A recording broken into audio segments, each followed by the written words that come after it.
name's Nick Powers, and I'm the president and lead instructor of Warfighter Scuba. I'm a veteran of the United States Marine Corps from the years 2003 to 2007, with one combat deployment to Haditha, Iraq in 2006. Throughout my time overseas, I experienced a lot of situations that you wouldn't necessarily find yourself in the United States. IEDs, getting shot at, rocket attacks, mortar attacks, you name it, it happened. When I got out of the Marine Corps in 2007, I tried to adjust back to civilian life, and the whole time you're in, you just can't wait to get out. And when you get out, you start to realize, did you make the right decision? 9 times out of 10, most of the guys that get out, they immediately plummet into a depression cycle because you don't have that structure anymore that the military provides you. And this hit me super hard.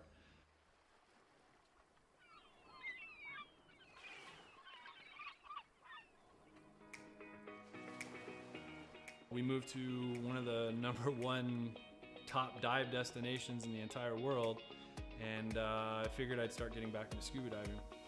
And after the first couple dives, I realized how peaceful it was underwater and how none of my problems followed me. You're just there in the present moment. I had the idea for Warfighter Scuba, and I kind of hinted at it, and they said, "You go for it." And that's basically how Warfighter Scuba was born.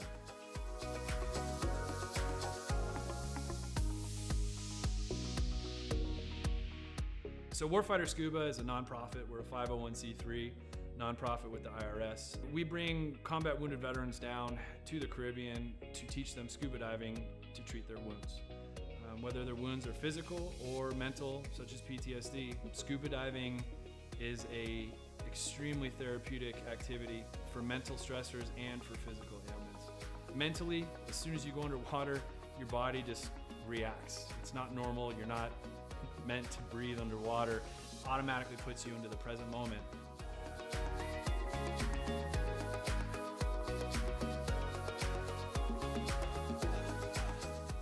You have nothing but peace and calm. This ability to separate yourself from reality really allows veterans to find out what their trigger mechanism might be for their particular mental stressors.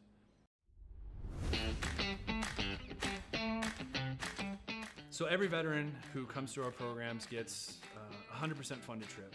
Each veteran also receives a round-trip ticket from their home of record. That ticket will bring them straight into Roatan, and their entire week stay, their hotel, their meals, their snacks, everything's paid for. And so that veteran can get an entire week away from reality and completely separate from any kind of problems they might be facing at home. So each veteran receives very private and intimate training sessions when they come down to Roatan. We first start in the pool. We do some confined water skills. We'll then switch out to the open water dives. From that point on, it's not even training anymore. It's just fun. It's learning on a level that I don't think most people have experienced before. We do all the certifications for them that we can in a week at their pace, from open water to full face mask to nitrox.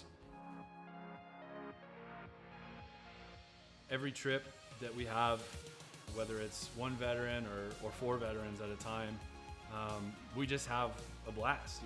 There's no bad karma. We've seen sharks, we've seen turtles. We've seen 4 eagle rays at once. Just the things that happen when we're in the water together are truly, they're just unbelievable. The dedication that these vets have now to scuba diving and to wanting to come back and to help other veterans experience what they've experienced. It hits me in the heart more than most things have ever hit me in my heart. It's truly an honor to take these heroes into the water. It's really cool to see the transformation that happens to them, from being, oh my gosh, I don't know if I'm gonna be able to do this. I've gone snorkeling a few times, or I'm not that good of a swimmer. And the funny thing about scuba is none of that matters. You're completely weightless in the water. You could come down and have 0 experience in the water and be one of the better scuba divers out there.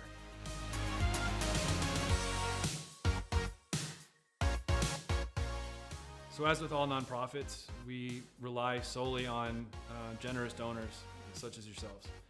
None of these programs could exist without people who are willing to give some of their hard-earned money up to save veterans who might be struggling with everyday life and have that unfortunate thought of suicide. 100% of every dollar that's donated goes directly to the veterans. I personally, myself, I do not take any kind of money. All my time is donated. There's no salary to anybody who's on the board or any staff positions in Warfighter. Donations can be made on our website at www.warfighterscuba.org. And remember, every donation is 100% tax deductible.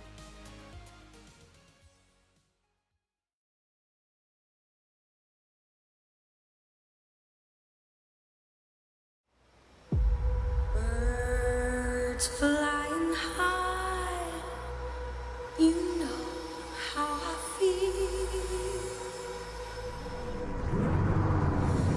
Sun in the sky, you know how I feel. Breeze drifting on by, you know how I feel. It's a new dawn. It's a new day, it's a new life. Oh,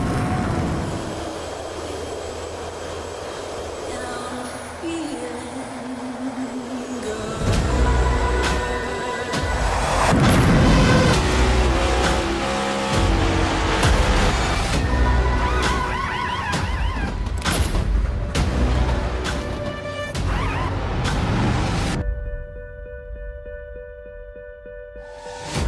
Fish in the sea, you know how I feel.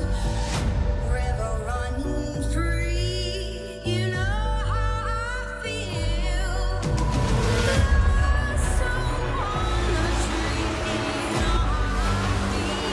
It's a new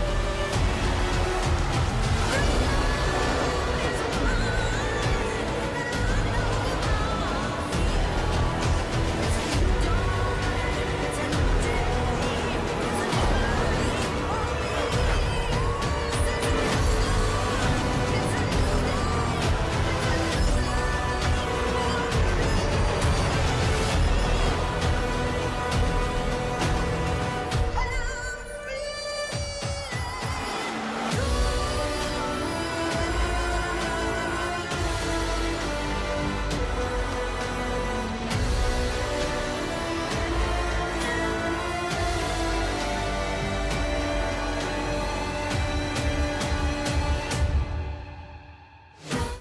History repeats itself. History is always happening over and over again. So one of the ways to stop a theme, one of the ways to stop something from reoccurring is to first of all admit it.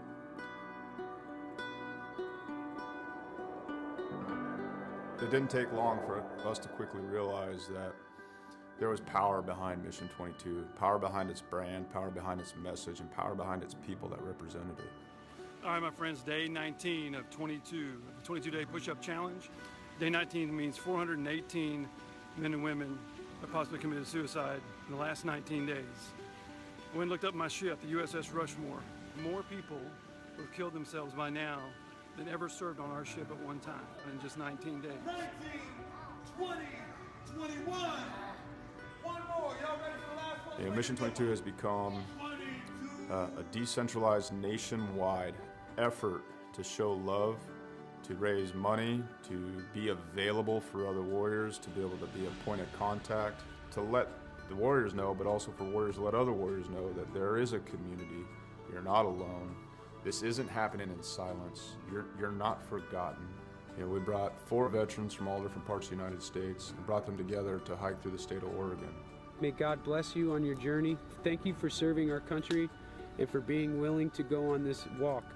I'm praying you feel peace and strength with each mile. You know, on this hike, Some folks found God, some folks remained sober, some folks lost a significant amount of weight to be able to participate. And not so much just a healing walk for us as warriors, but for us to contribute to other people's healing. You know, this hike, we raised $12,000 for endobiogeny. Some of the folks on this hike, you know, they're going to be volunteers for this treatment. And I couldn't be more pleased and more proud, because it was difficult. We had a lot of struggles. Not everything on this hike went pretty, you know, but we put some skin in the game. At the end of the day, we were able to raise money, and we'll be able to use that money so guys can get the treatment that they need. The War at Home Monument is an example of our social impact, of our awareness, of our permanent fixture to do the work that we can't always do, to always remind us of what we've lost and what we will lose if we don't reconcile it. What we've done is taken 20 different veterans with their families' permission and used them as a silhouette to cut out of a 3,000-pound plate of steel.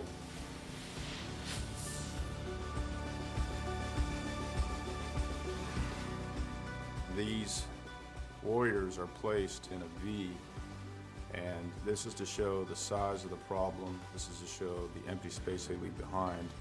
And it's also to be a constant reminder of what happens when we don't listen to the stories of the warriors that fought in our name.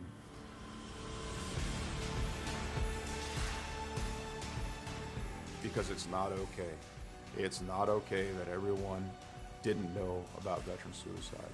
It's not okay that these things were a secret or left unsaid, or that it was shameful. It's not okay that it's shameful to suffer alone and suffer in silence, because if you ask for help, that you're no longer a warrior, that you're weak. Yeah. So I come back and I thought everybody else changed. So I pushed my family away. And it took a long time to really realize it, because I didn't want to look internally. You know, I got my Class A CDL and hit the road. I was on the road for about 8 years trucking. And this makes me think about how insignificant all of the major things going on are. I mean, what, 1 million years ago, that blew up. And, you know, over time became this. Whether it's hiking mountains or building monuments, it takes a community to heal a warrior. Warriors didn't get damaged and didn't become separated from the sunlight of the spirit on their own. It happened in the name of this nation. We can change the way we think about war, how we think about warriors, how we think about ourselves, and what we think we're going to do in the American community. We can do it now. We can do it here.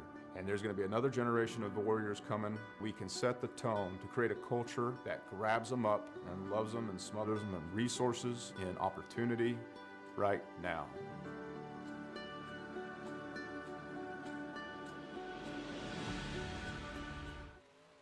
Welcome back, ladies and gentlemen. We're getting ready to kick off the night. Another test in tune. Let's get the cars off the track. All drivers clear the track. All drivers clear the track for the national anthem, please. We'll get the national anthem underway. I'd like to thank everybody once again for tuning in. We're getting down to it. Kind of hit or miss when our season was going to start, the 25th or the 1st of November. It looks like it is going to start on the 1st of November, as we'll have a charity event with the Coast to Coast Racing guys coming up. What else is going on?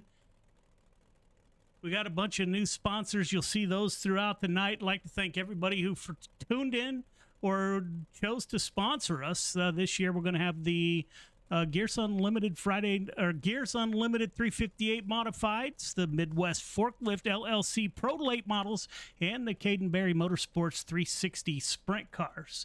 So let's get to the national anthem, and after that we'll come back for a driver's meeting and we'll get into qualifying. Again, greatly appreciate everybody for tuning in, and here we go.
Drivers, welcome to Friday night. As you know, it is a test in tune.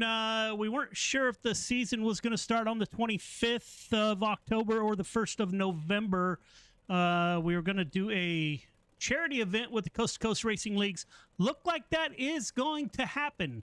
So if you are not banned from the Coast to Coast Racing League, if you're in good standings with us, which I think everybody is, you are eligible to race in that event the week of the 25th. If you want more information, please go to c2crl.com.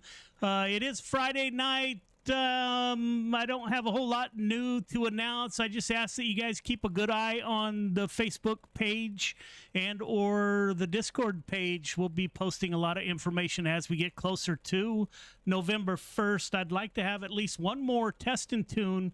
I don't know if it's next. It'd have to be next week. So stay tuned as we get close to that. Any questions, comments, or concerns before we get into qualifying?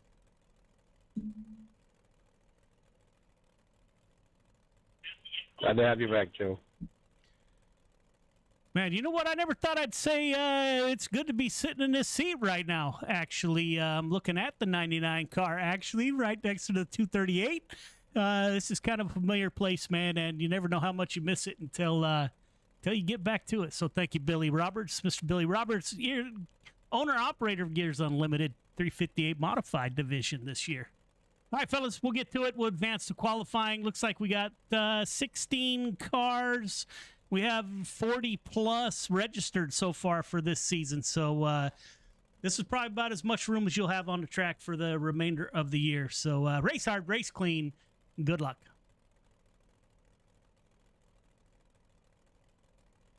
Braden and Michael, they have a power outage out in Virginia. I guess there's like 3,700 houses down, so I don't know if they'll do that. Yeah, 10-4. All right, ladies and gentlemen, there you have it. We're going to advance to qualifying. You hear they got a power outage out in Virginia, unfortunately. Don't know if that's remnants of the storm going through. Braden Carter actually messaging us here on YouTube. Braden, hope all is well. To your question this afternoon, young man, apparently we're going to race in a charity event. And yes, your age, C2C does have an age limit, but you're good. You're in good standings with us, so you're allowed to race in that event. Tally Baldwin, good evening, ma'am. Welcome back as we get ready to qualify. Looks like we'll go with Billy Roberts in the 99 out on track in that shiny paint scheme. Kind of liking that. Joseph Grandy is with us in the 518. Back on track. Mark Gilbert in the 76. He's going to run the 17 until he gets a new wrap. Joseph Grandy, Michael Vitale. Vitale Motorsports is going to sponsor, I believe it's the Quick Time or the Victory Lane for the 358 Modifieds. I'd like to welcome back Michael Vitale and Michael Vitale Motorsports. Billy Roberts top of the board in the 99. Quick time 16:41 for the 99. Didn't last long. My teammate Brian Dickens times in 16:40. Mark Gilbert in that wrong numbered car sets down a 16:28. Billy Roberts matches the 16:28. That'll keep Mark Gilbert at the top of the board. Brian Dickens falling as Michael Vitale times in. That's a 16:37 for Vitale. Caden Berry, the title sponsor of the 360 Sprint Cars, is back with us. That's a 16:39 for the youngster out of New Hampshire. Anthony Marfulio, driver out of Boston, going to be a dad for the second time here coming up in the 238 ride. 16:42 for Marfulio. Randy Shreves is back with us. Jesse Ingram in that lucky 777 is P6. Give him a 16:37. Cale Smith in that 115, driver out of South Dakota. Cale coming for his first time lap. Let's see how the CSE is going to have to hold down the fort tonight for the team, as it sounds like everybody else is in power outage territory. Let's see how Cale does. First time, comes across the line.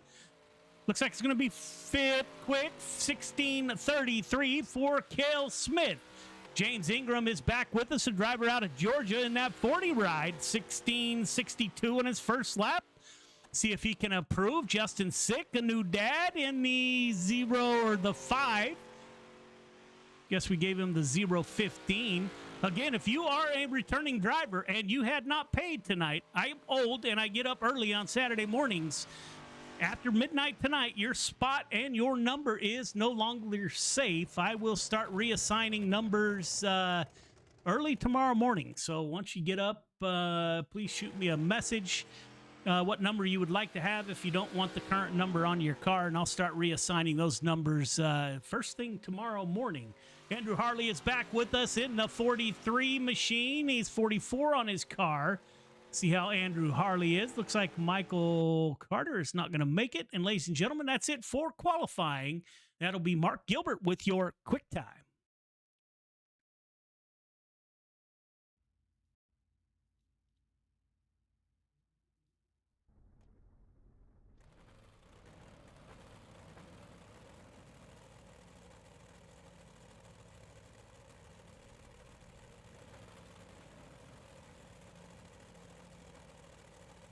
All right, drivers, welcome to heat number 1. Mark Gilbert with your quick time. We're going to be running 8 laps, top 4 transferring. Everybody going to the feature tonight. Leader, I'm going to need you 1.5 car length behind the pace truck. Everybody else, once you get the 1 to go, tighten it up. Half car length between yourself, the car in front of you. The initial start is on green. Restarts are on the leader. Race hard, race clean. Good luck. No passing before the start-finish line. Mark Gilbert, Joseph Grandy on the front row. Cale Smith, Michael Vitale in row number 2. Anthony Marfulio, Kurt Schatzer in row number 3. Randy Shreves, Michael Carter round out the field of 8 drivers. Thanks, sir.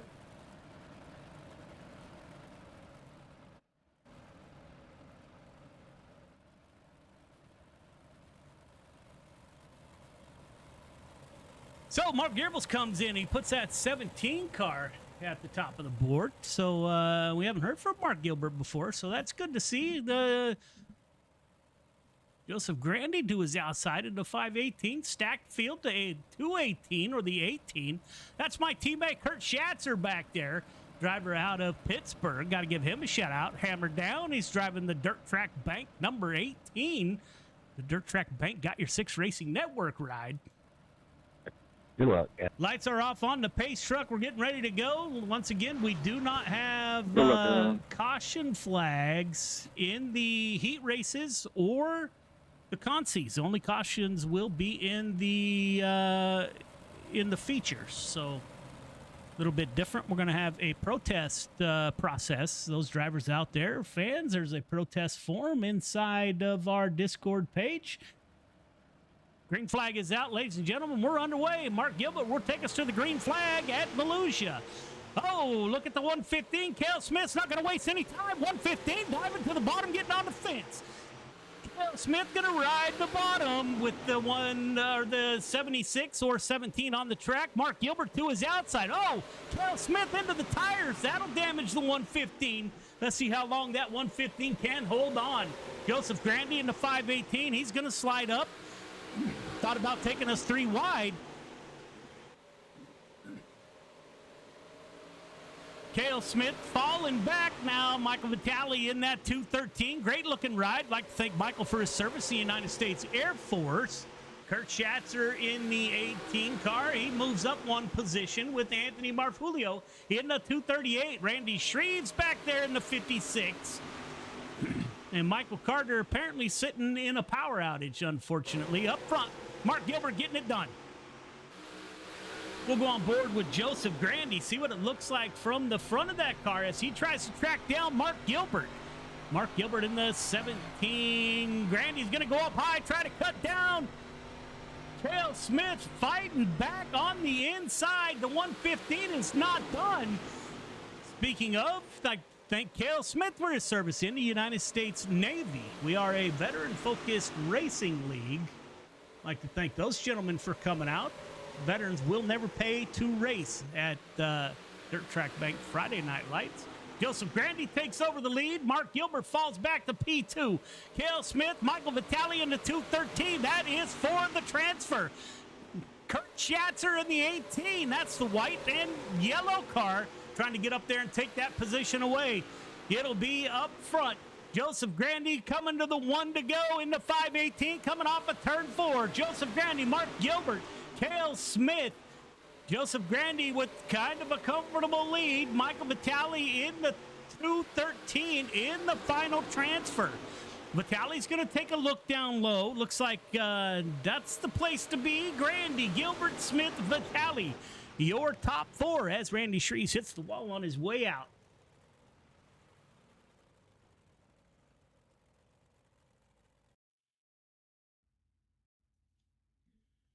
Heat 2 to the grid. Heat 2 to the grid, please. All right, drivers, once again, you got 8 laps to get it done. Top 4 moving on. Leader, I need you 1.5 car length behind the pace truck. Everybody else, tighten it up. Half car length between yourself, the car in front of you. Initial start is on green. Restart is on leader. Leader, you get to pick inside or outside. Oh, no, we don't. We don't have cautions anymore. My apologies. 8 laps to get it done. Race hard, race clean. Good luck. Billy Roberts, Caden Berry on the front row. Jesse Ingram, Justin Sick in row number 2. Brian Dickens, Alex Carver in row number 3. James Ingram and Andrew Harley in row number 4.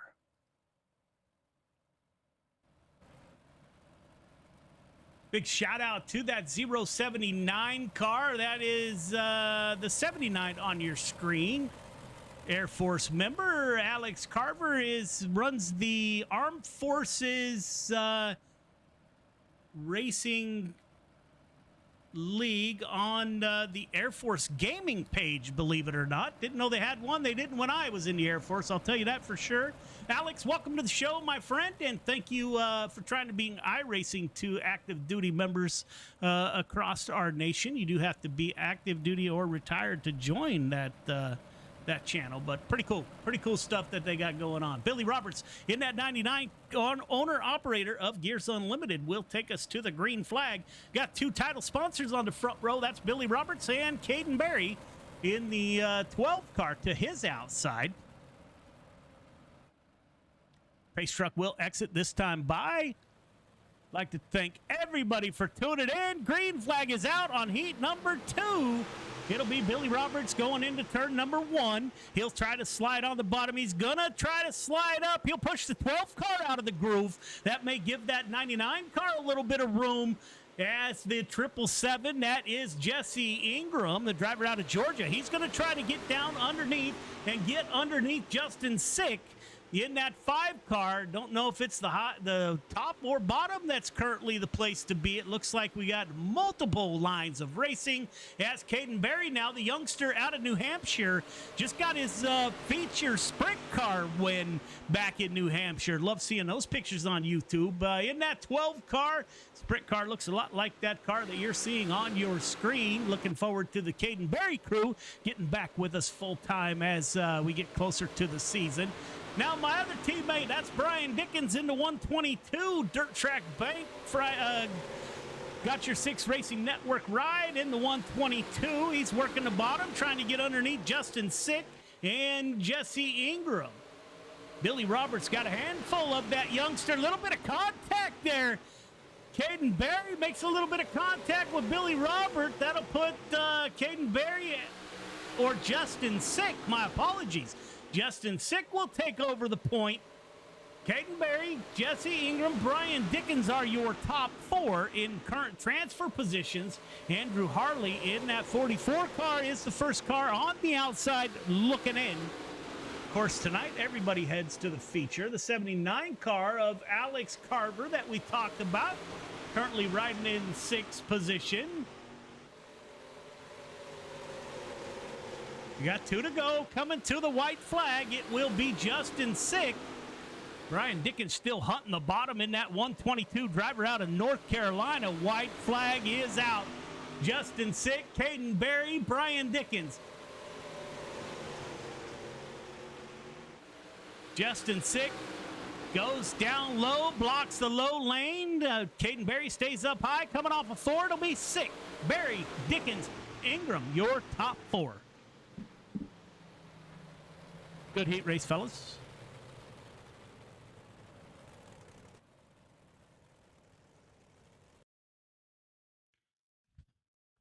Three minutes of warm-up. Ladies and gentlemen, we have 3 minutes of warm-up. As you heard, we will be right back.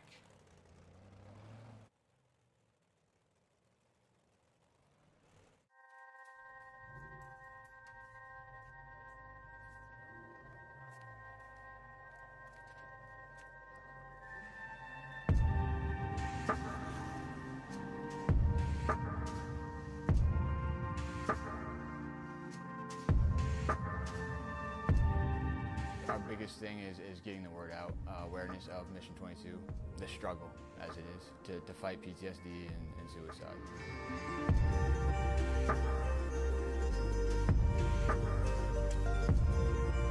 My name's Corey Decker. I'm the state representative for Mission 22. The issue has been great. We've got a bunch of great guys that have gotten together and decided to create this rally. The word's getting out, and it's turned into quite an event where we can actually help a lot of veterans.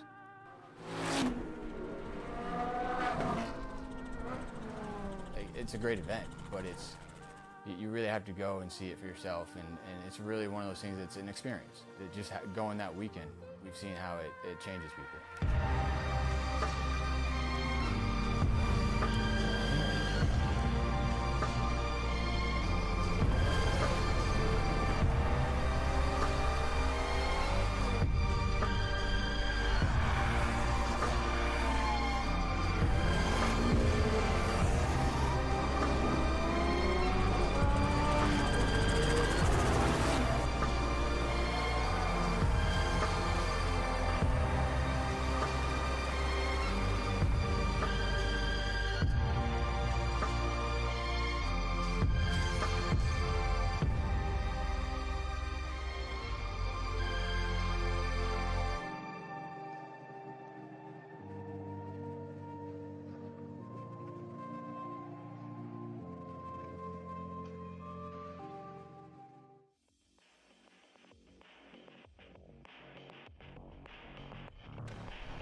Welcome back, ladies and gentlemen. It's time to go feature racing. Let me get the grid set up here.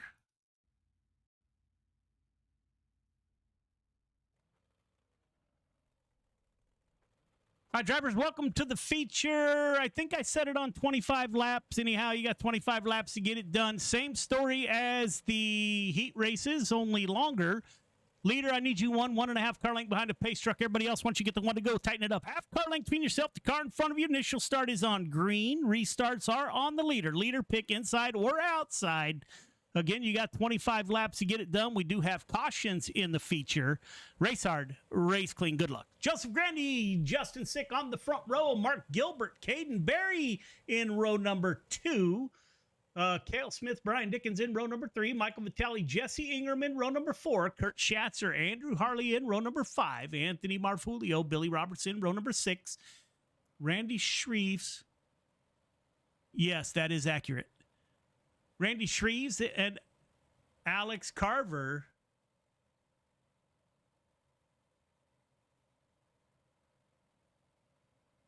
in the final row. Had some questions from the drivers. I apologize. It will be Joseph Grandy in that 518. That will bring us to the green flag. We'll go.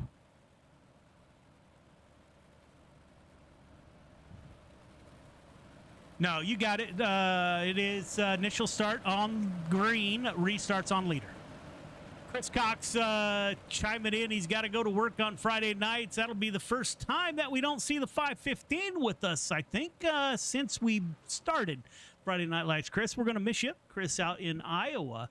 Hopefully you have some time where you can jump in and catch a race or two. Pace truck will exit this time by. We got to get the 518 a lot closer to that pace truck next time. 1.5 car length or so. Pace truck is off. Leaving the field to the 518, that is Joseph Grandy with Justin Sick to his outside. Coming off a turn 4, green flag is out. 25 laps, ladies and gentlemen, to get this done. Good start by the 518 of Grandy. Grandy on the inside. He's going to slide slowly to the outside. Mark Gilbert in the 17 car, 76 on my books. Will Smith into that inside wall once again. That causes all kinds of mayhem. No caution. And I don't have a caution.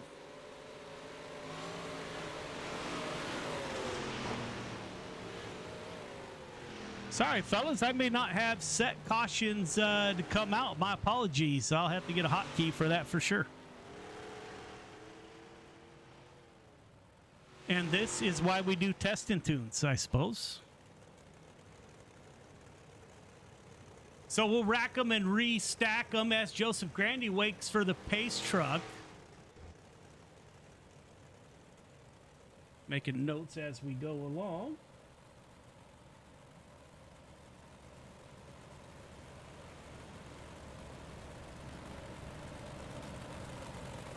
Who was that?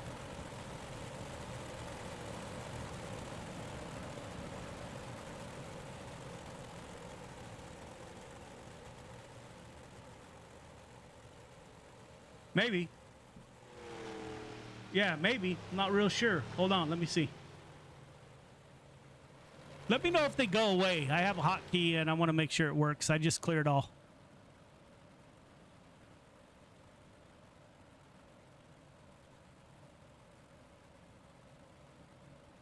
No, you're good right where you're at.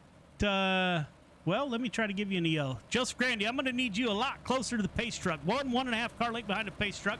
Everybody else, once you get the one to go, tighten it up. Half car length between yourself, the car in front of you. Start is on the leader. Joseph Grandy, tuck up to that pace truck, sir.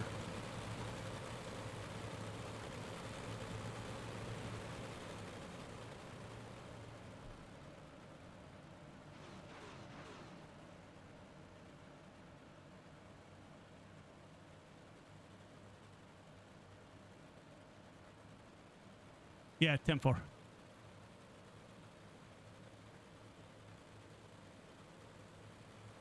Yeah, I'm not hearing anything Joe's saying either. Teams on all teams. Joseph Grandy still at the front of the field. Driver's having a hard time hearing me, so we'll try to fix that. I'm not real sure what to do at this point, but we'll see what happens here. Joseph Grandy at the front of the field. Mark Gilbert, P2. Caden Berry, Brian Dickens, Michael Vitale in that 213. Round out your top 5. Anthony Marfulio. Billy Roberts in the 99 is back there. Randy Shreves. Alex Carver in the 079. Andrew Harley. Jesse Ingram. Justin Sick back there. Got the cars that were involved in that incident still digging it out. Joseph Grandy up front. You got the youngster out of New Hampshire in that 12 car. He's digging on the bottom side. See how close he's coming to that. Coming into turn number 3. He'll dive down low. Get that tire tucked in nice and close to the inside fence. Doesn't quite go down and kiss the fence. Look behind the 12 car. That is Mark Gilbert. Michael Vitale, Billy Roberts now moved up. Billy Roberts up 7 positions in the 99 ride. He's battling it out with Marfulio with Brian Dickens on his tail. Marfulio going to cross over in the 238, try to get underneath the 99. Brian Dickens, Anthony Marfulio, Randy Shreves back there in the 56.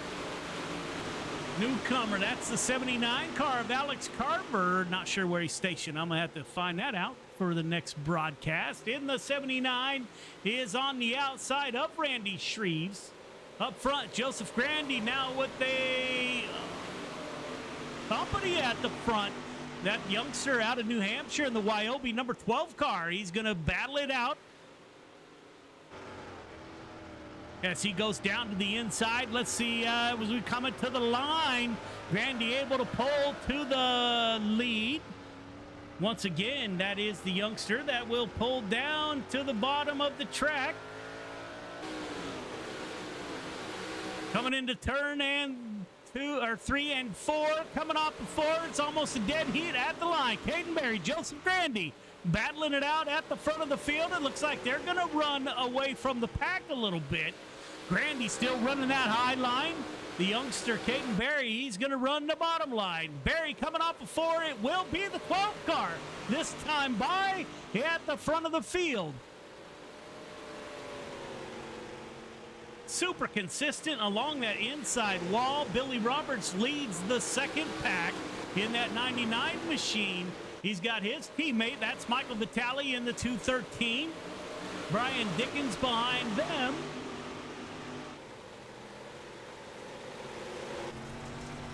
Brian Dickens in the 122 ride. Driver out of North Carolina. He's trying to pull up Michael Vitale, driver out of New York. Giving it a ride.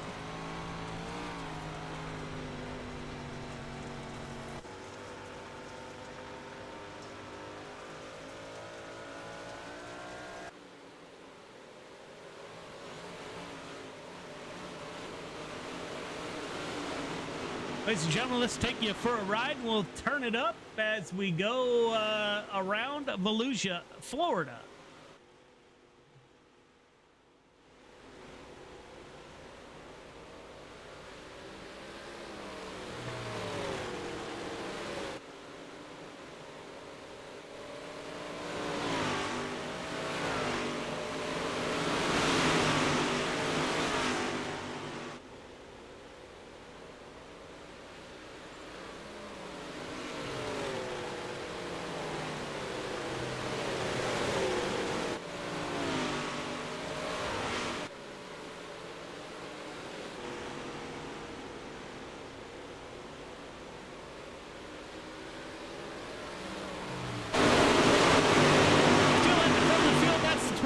Caden Berry on lap 19 of 25. He's not been able to pull away from the 518 very much. Those two still sticking side by side.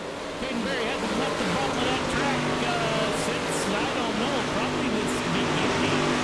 As Joseph Grandy's going to ride around the outside. Mark Gilbert, comfortable P3, a podium position. He's going to ride it out. He's got Billy Roberts behind him in the 99. That is P4. Michael Vitale. Now we're going to go single file. Michael Vitale in the 213. Brian Dickens in the 122 is P6. Alex Carter in the 79 car. That is P7. Andrew Harvey in P8. Randy Shreves in the 56. That is P9. Jesse Ingram battling it out with Mark Mooney. Position number 10. That is Jesse Ingram in the Lucky Curry 7 with Anthony Marfulio in the 238 Mass Mafia ride. Justin Sink in the 5 on your screen, 015 in my books. And Pete Chancellor is fallen back to 13. James Ingram, Cale Smith is out in the race, and Michael is at home on lap 23 of 25. Now come 24 of 25. So we got 2 to go. Caden Berry making that bottom work. I got to tell you, once we get full 26 cars in a feature, hopefully the track will slicken up and become definitely 2 lanes of racing. Coming to the white flag. It's Caden Berry, the 12-car youngster out of New Hampshire, with Joseph Grandy to his rear bumper. Caden Berry coming into turn number 4. Coming off of turn number 4, it'll be Caden Berry. Joseph Grandy, Mark Gilbert, top 3 start-finish line.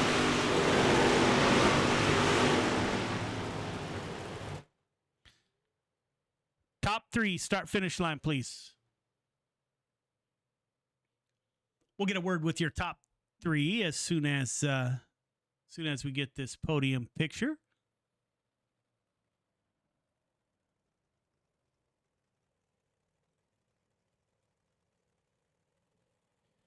Everyone else, Pro Late Model practice is now open. All right, drivers, I can make that work. Please go up to the broadcast waiting room for your interview. We'll get a word, like I said, with your top three. Good race to start off the night.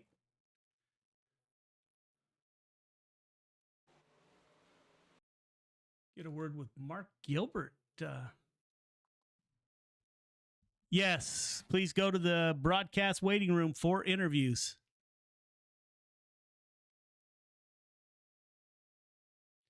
Not even sure if the drivers can hear me at this point. There is Mark Gilbert. We'll bring Mark Gilbert up in the 76 on my screen, 15 on probably everybody else's screen. Mark, this is Joe. You got me? Hey, Joe, how's it going? Man, good. Good run tonight. It's great to see you back out on the track. Tell me, how was the night from the seat? It was pretty good. I didn't have much for the top two, but the track kind of slicked off to the center there, and it's kind of really bottom dominant. And we couldn't. It's hard to kind of go forward from middle on.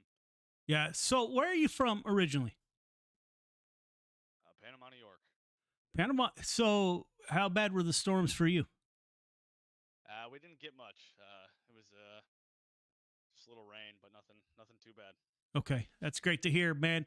A good run. We haven't talked to you on the podium, I don't think, before. Maybe, but great run in that 17 on your car, 76 by my board. Are you going to run the Pro Late models and 360s tonight? I'll run the Pro Late models. I don't dabble in the sprint cars very much, so.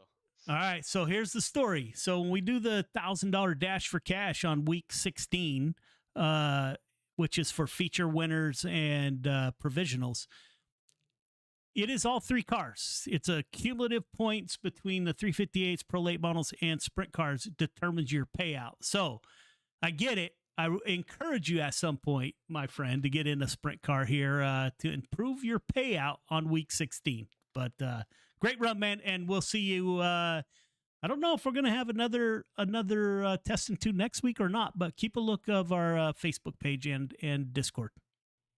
Okay, Joe, I'll keep an eye out for it. All right, man. Have a good night. Yeah, you too. Joseph Grandy in that 518 brings it home. P2. Joseph, this is Joe. You got me? Yep, how you doing, Joe?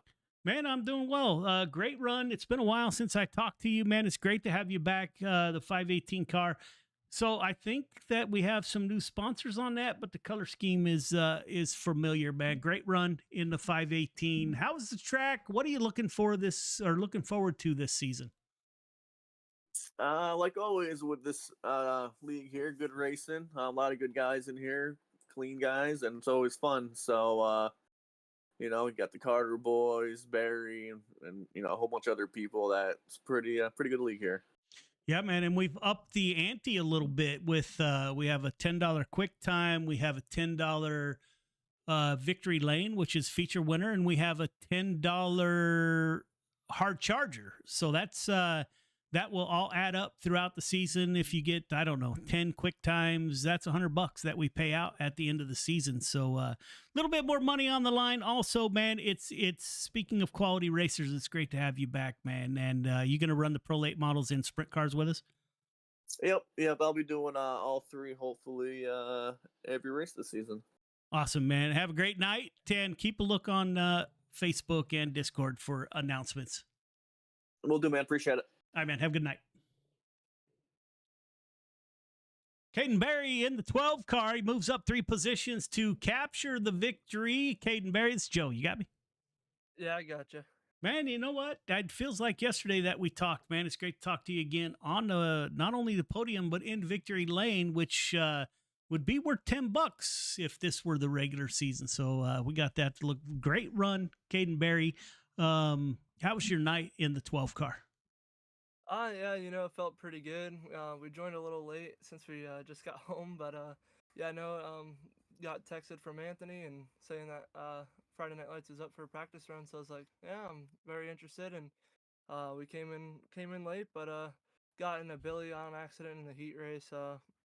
Told him sorry about that, but no, it was a good race. I mean, had a good overall finish. I mean, second in the heat and then first in the feature from fourth. So, but no, other than that, I mean, it feels really, really good to be back here. Yeah, man. So is your real sprint car season over? Yeah, it's over now. we ended up third in points out of 43 cars on the tour, and we were only like 15 points away from apart from each other for the championship. Yeah, so I need to, everyone out there in the audience that's watching tonight needs to soak up seeing the 12 car run with us here in October, because I have very little doubt it won't be long. He'll be on High Limit or World of Outlaws tour, and we won't be able to catch up with him. Maybe never, but it definitely not this time of year, as those guys are still running hot and heavy out back east. So great run, Mr. Barry. We'll have to get your dad out here coming up, but it looks like our first league race is going to be on the 1st of November. Great run, my friend, and hopefully we see you in the pro late models and the 360 sprint cars. Yeah, for sure, and 100%. And my dad will actually be in the sprint car race here later tonight. No, that's awesome. So you got to tell me, and I forgot this part, I'm a little bit rusty myself. Who do you want to thank on that 12 car for your ride to victory lane? I gotta thank God, gotta give all glory to him, and gotta thank my mom and dad. Gotta thank my nana and grandpa, my grandmother Cece, and my Grammy Ryder and TJ. Also gotta thank Granite State Blacktoppers, Keep Digging Apparel, Drew's Powder Coating, CRC, Z-Max, Driven to Save Lives, Victory Fuel, Turn 1 Graphics, Ryder Family Sawmill, and John Barry's Legacy Racing. Yeah, man, I'm glad you mentioned the who was your first sponsor? Granite State Blacktoppers. Who was second? Keep Digging. I'll get there. We're looking for someone to do a prayer post drivers meeting, and it does not have to be a driver. It does not have to be a pastor. What it does, it has to be somebody that's dedicated, that's going to show up for us every night. What we'd like to do is have the national anthem, a prayer, and then the drivers meeting before we get our business underway. So if you're out there and you're interested, and maybe you're not a driver, maybe you're not even a fan. If you know somebody out there that would like to do that for us and be committed to Dirt Track Bank Friday Night Lights, we'd love to have you. Ladies and gentlemen, with that, that is your top three. We'll take a quick break. When we come back, we'll have your pro late models right back here at Volusia. Stay tuned.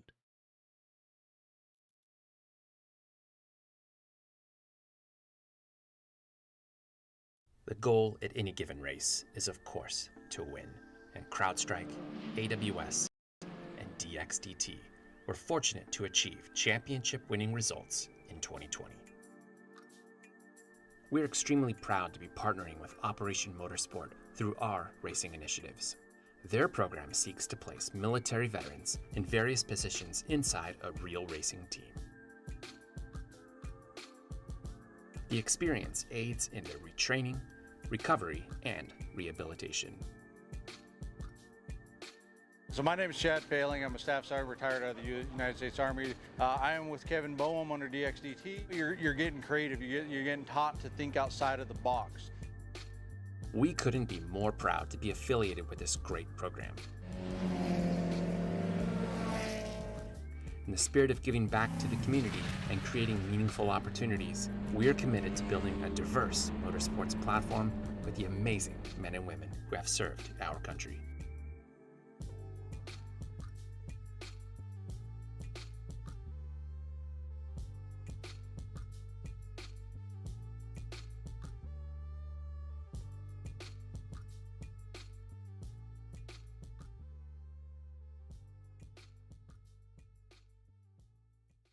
The goal at any given race is, of course, to win. And CrowdStrike, AWS, and DXDT were fortunate to achieve championship-winning results in 2020. We're extremely proud to be partnering with Operation Motorsport through our racing initiatives. Their program seeks to place military veterans in various positions inside a real racing team. The experience aids in their retraining, recovery, and rehabilitation.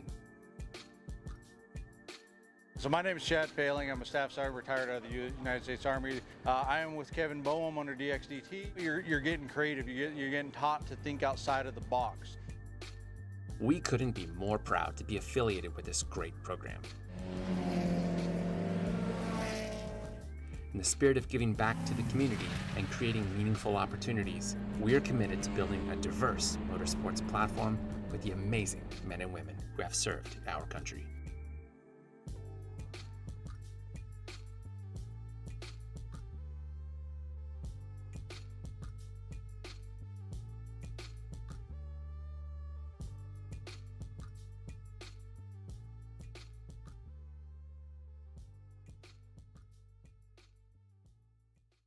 The goal at any given race is, of course, to win. And CrowdStrike, AWS, and DXDT were fortunate to achieve championship-winning results in 2020. We're extremely proud to be partnering with Operation Motorsport through our racing initiatives. Their program seeks to place military veterans in various positions inside a real racing team.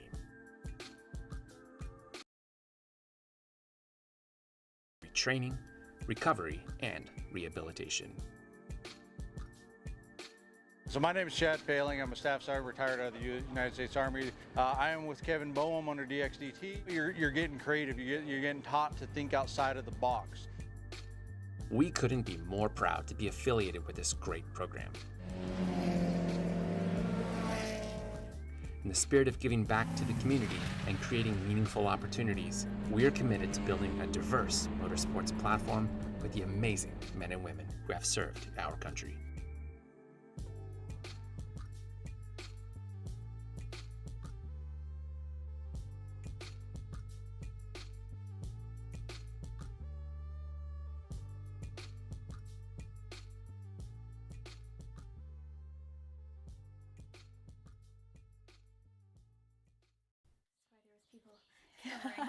Yes, that's why.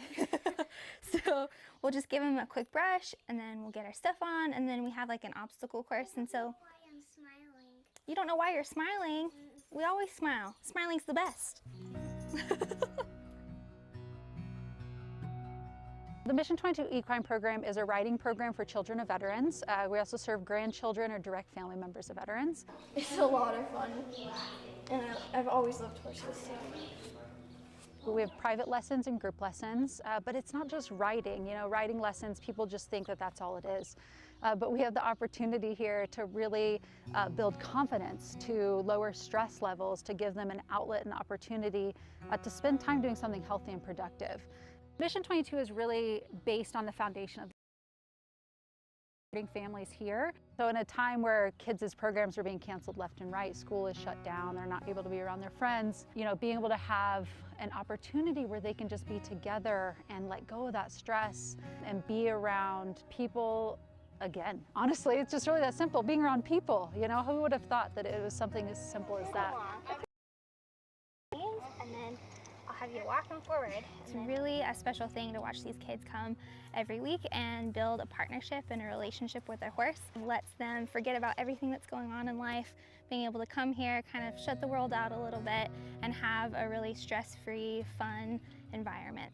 There's tons of studies that have been done on lowering of cortisol levels of children, and especially with children of veterans, often growing up in a household that can be a more stressful place, to be able to have an outlet where they can be outside, fresh air, horses around them, and just growing in that confidence. Horses are really unique. They're very intuitive to people. They're very emotionally intelligent. They're very emotional animals, very in tune to people. They have a great way of reading people as well. They can pick up on if you're feeling nervous or scared or excited. They're very reflective to how you feel. And so it's a great way to kind of check in with yourself and see how you're feeling, because they'll let you know. Getting to be exceptionally expensive. And so what it came down to was an opportunity to have a facility that we can grow programs out, that we could have the equine program on our own property, that we can continue to operate during a time that nobody really knew kind of what was happening next. And so having our own facility gave us the freedom to continue serving the families that we care about. It's so fun to see parents come and talk to each other, and being able to kind of share stories, watch their kids together is a really neat thing. Talk about just life in general, having a place to come and to really connect with people. I really like riding the horse because it's the best thing ever, and it's so exciting.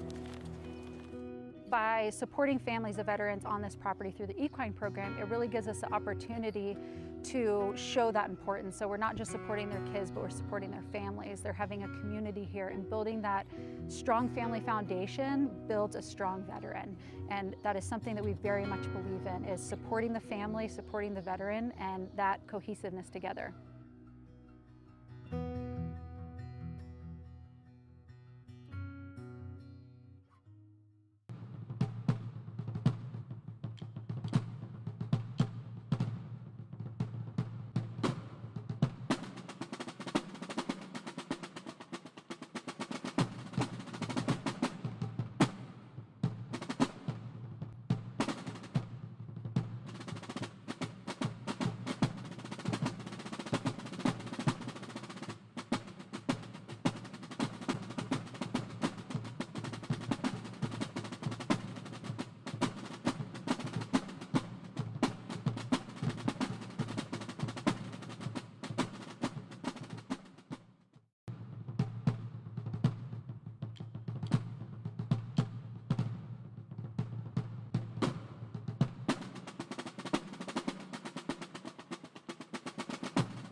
2, 3.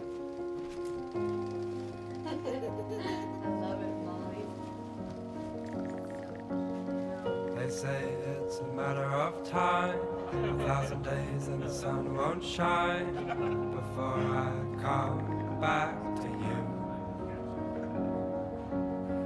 For your love I will go far, I wanna be wherever you are. I know I'm coming back for you. Brother, it's good to see you. Our love is a river long, the best ride in a million wrongs.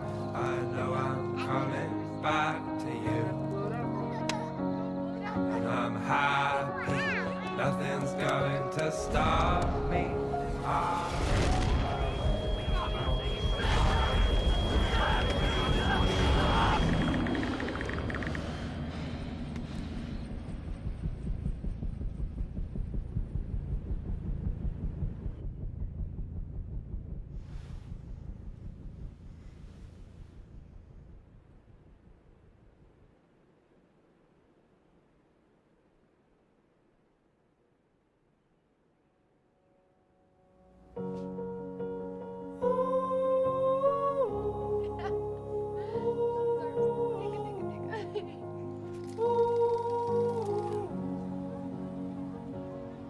And I'm happy, nothing's going to stop me. I'm making my way home, I'm making my way.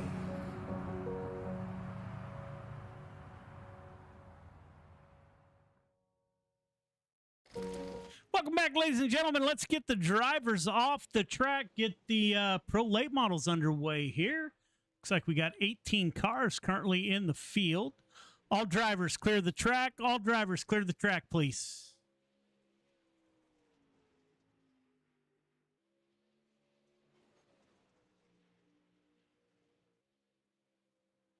All drivers clear the track, please. All right, drivers, welcome to the Pro Late Models for this evening's test and tune. Just so everybody's tracking, I'm not sure if we'll run next week. The season is going to start on the 1st of November. Again, we're looking for somebody to say the prayer after our after the national anthem before the drivers' meeting. Again, a big shout out to all the newcomers out there. Let me look through the board. Stephen Spees has been here before, but welcome back, sir. Alex Carver. Alex, welcome to the show.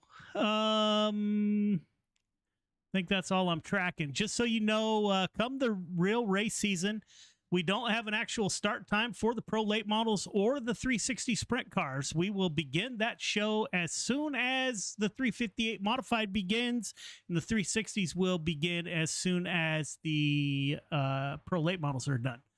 So any questions, comments, or concerns, now would be the time.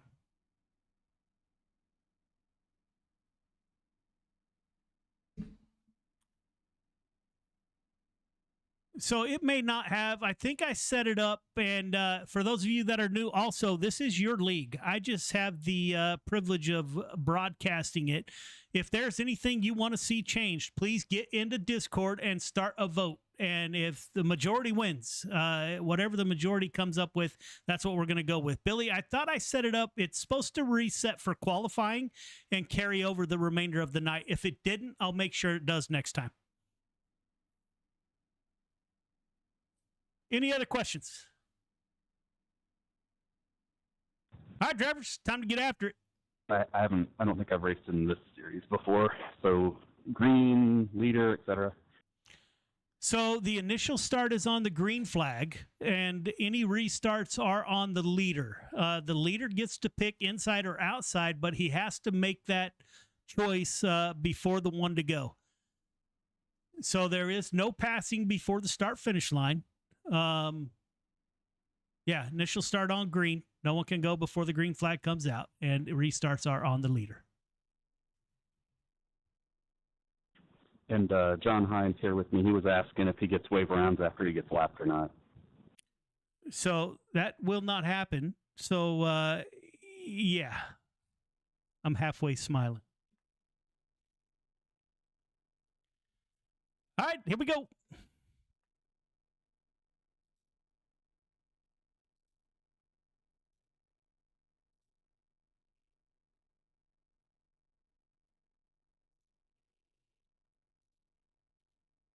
right, ladies and gentlemen, we have advanced to qualifying. Let's see what happens here. There we go. Welcome back to Friday Night Lights. Again, not only does this league belong to the drivers, but also the fans out there. If there's something that you'd like to see us do, maybe we're not doing, please let us know, and we will try to change and meet the needs of the people who tune in to watch us. It is greatly appreciated. Everybody that tunes in to watch their favorite driver. Michael Vitale's back with us, Air Force member in the 213 ride, Gears Unlimited ride. My teammate in the 18, Dirt Track Bank, Got Your Six Racing Network entry. That is Kurt Schatzer. Randy Streves is back with us in the 56. The lucky 777, James Ingram, driver out of Georgia, is back with us. Mark Gilbert, we heard from him on the podium. Alex Carver in the 79 car is with us. John Hine. Michael Vitale to the top of the board. Didn't last long. Mark Gilbert's 15.64 for Mark Gilbert. Billy Roberts times in second quick, 16.65. One tick slower. Joseph Grandy up P3. That is a 15.67 for Grandy. Steven Spees into 0.55. Now John Hine times in 15.53 for the 71. That'll drop the 76 of Gilbert back to P2. Andrew Harley with a 15.54, one tick slower. Steven Spees on his second run, a little bit slower, 15.65. Caden Berry in the 12 car, he's up 15.54 in P3. Randy Shrees in the 12 car shutting it down. Anthony Marfulio in the 213 still on the loud pedal. That is a 15.87 on his first lap, coming to the flag. A little bit slower, 14th quick. Michael Carter, the power outage must be out in that 15 car. He is currently P7, 15.61 with his teammate Cale Smith, 15.58 for Cale Smith. Justin Sick is out on track, the driver out of New York. Theo's dad in the 15.77 is his best. Braden Carter now, the youngster out of Virginia. He will be 12th quick on his first lap with a 15.70. Can he improve? He's on the fence coming off of turn 4. Up to 7th quick, 15.59, and that looks like that will conclude. That will conclude qualifying.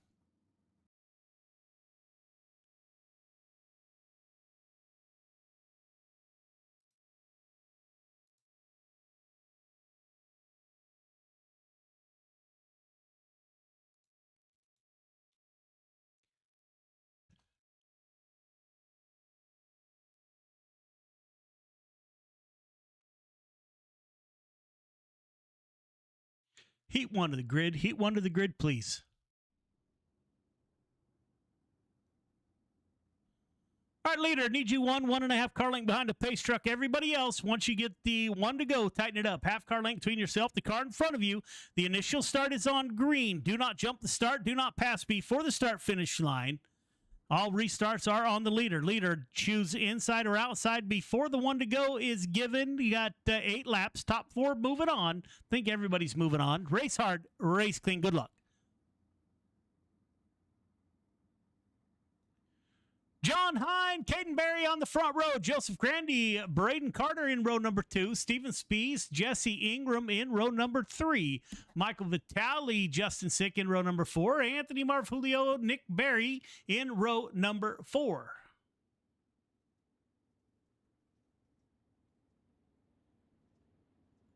So that is the 71 car. Comes by way of Coast to Coast Racing League. We are not an official part of Coast to Coast Racing League, but that is where we came from. We do support each other. Matter of fact, we're having a Coast-sanctioned charity event coming up here in a couple weeks. So if you're interested in a league that runs every night but Friday, check out Coast to Coast Racing League at c2crl.com. So John Hine will take us to the green flag. He's got the youngster to his outside.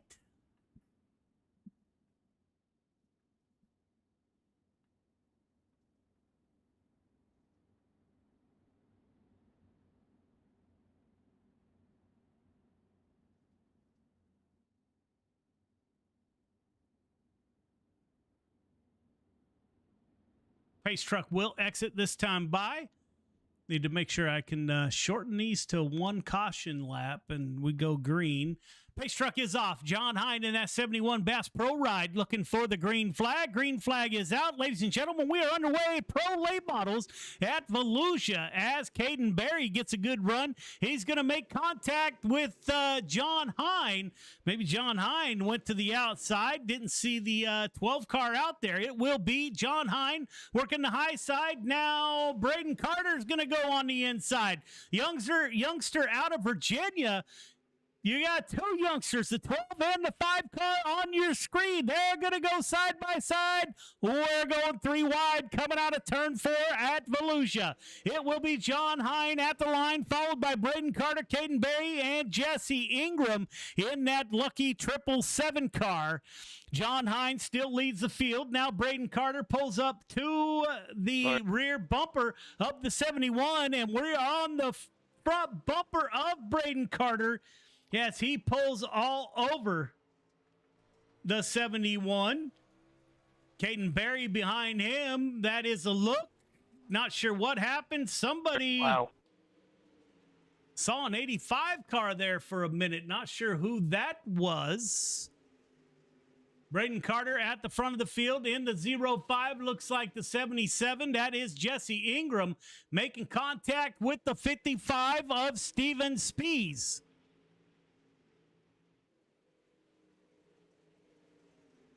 Up front, Braden Carter starting to set sail. Caden Berry pulls into P2. John Hine in the 71 and Steven Speeds in the 55.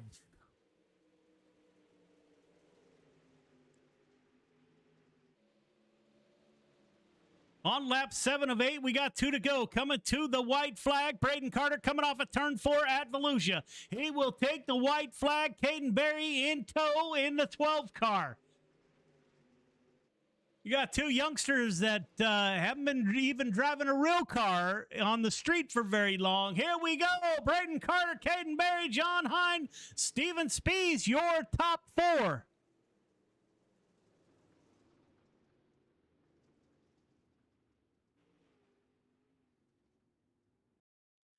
Heat 2 to the grid. Heat 2 to the grid, please.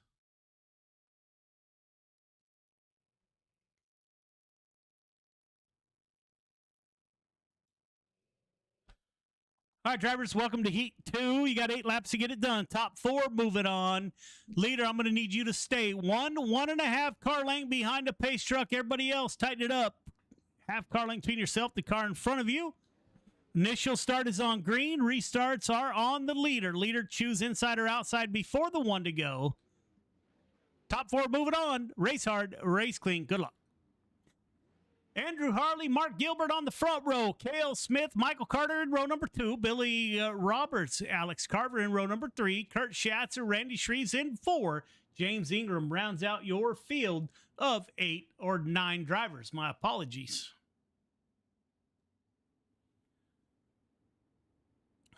Like to thank everybody for tuning in.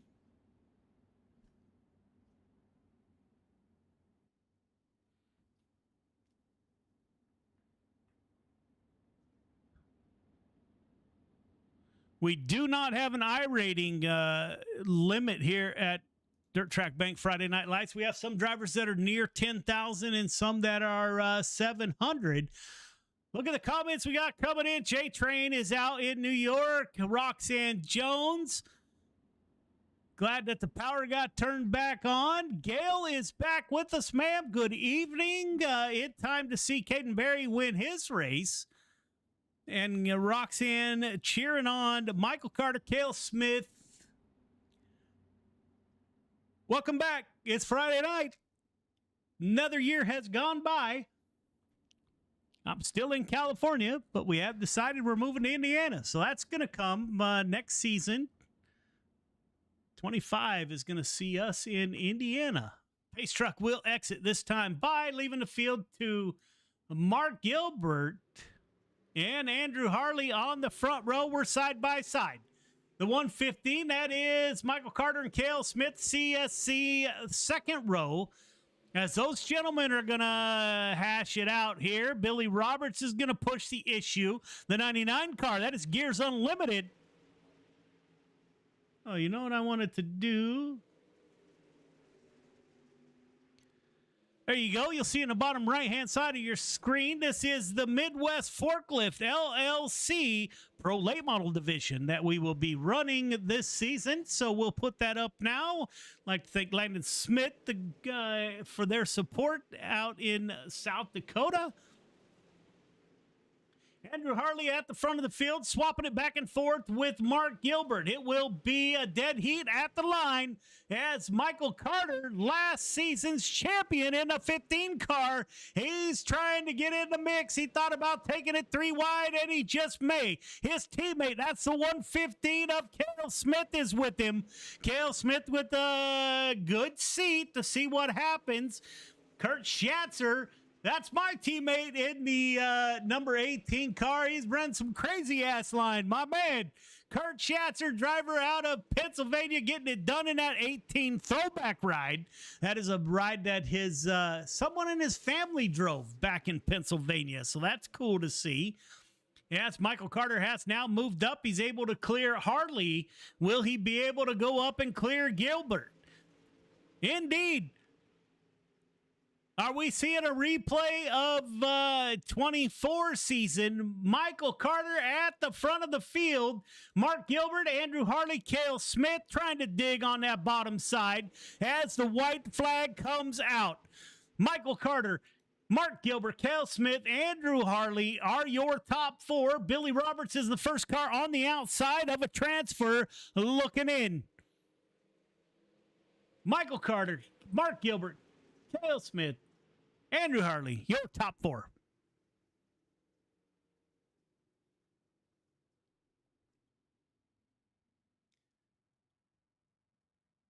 So I think we'll go to warm up here. Let me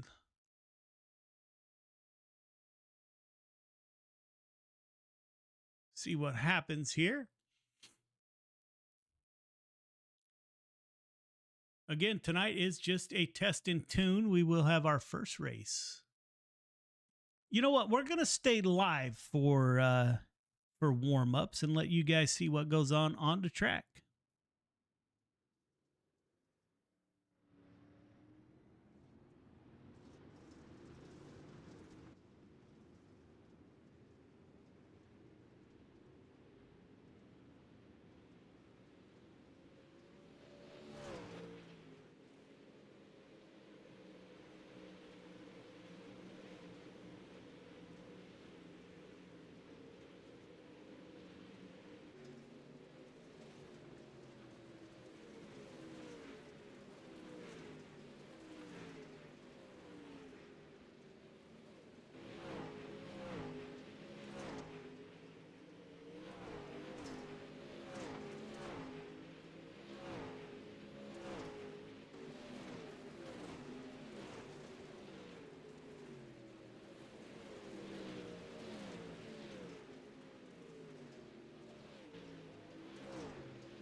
ladies and gentlemen, that looks like that wraps up our warm-up. We're getting ready to go feature racing, 25 laps right here at Volusia. Let's see if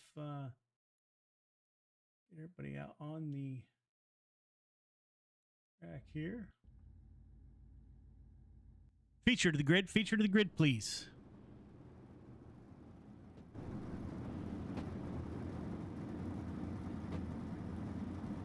All right, drivers, welcome to the feature. Got 25 laps to get it done. Nothing has changed from the heat races other than the length. Leader, I need you 1.5 car length behind a pace truck. Everybody else, once you get the one to go, tighten it up. Half car length between yourself and the car in front of you. Initial start is on green. Restart is on the leader. Do not pass before the start-finish line. Do not jump the start. 25 laps to get it done. Race hard, race clean. Good luck.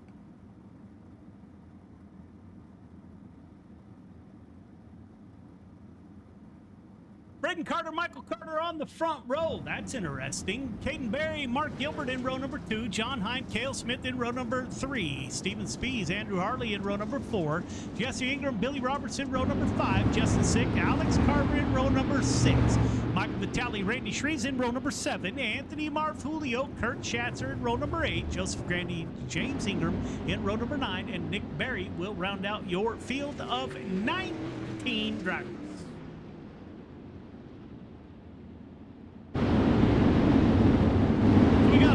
Son front row. I gotta tell you, one of the coolest thing on the face of the planet is when your son gets in a race car. My son, of course, we do dwarf cars out here in California. When my son got behind the wheel of his dwarf car, once we found his dwarf car, it's like a feeling that I could not imagine. Michael and Braden Carter got to experience that this past summer, I guess. What an awesome thing to follow along with those two guys and Cale Smith, the CSC crew. Been absolutely amazing. So Braden Carter with his first laps in a late model out in I think Winchester. Now, if I know that, it's just because I watch you guys, and I'm not a stalker, but I watch you guys on Facebook. But Winchester Speedway in Virginia. Pace truck is off. Green flag is out. Father-son front row. Here we go. 25 laps. It will be Braden Carter. He's going to dig on the bottom side once again. Look at the youngsters. That is Caden Berry and Braden Carter. They're going to battle it out side by side for that front position. Michael Carter, he's an old man now in that 15 car. He's on the high side, trying to get around the youngster. That is the 05 as the caution comes out.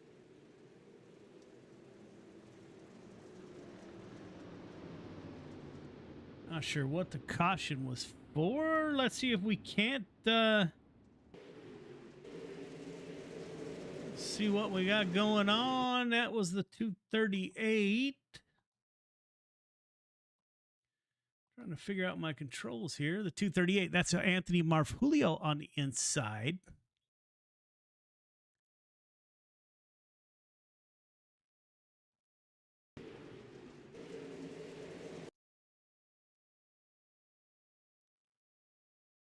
Here the 99 saying contact was made, but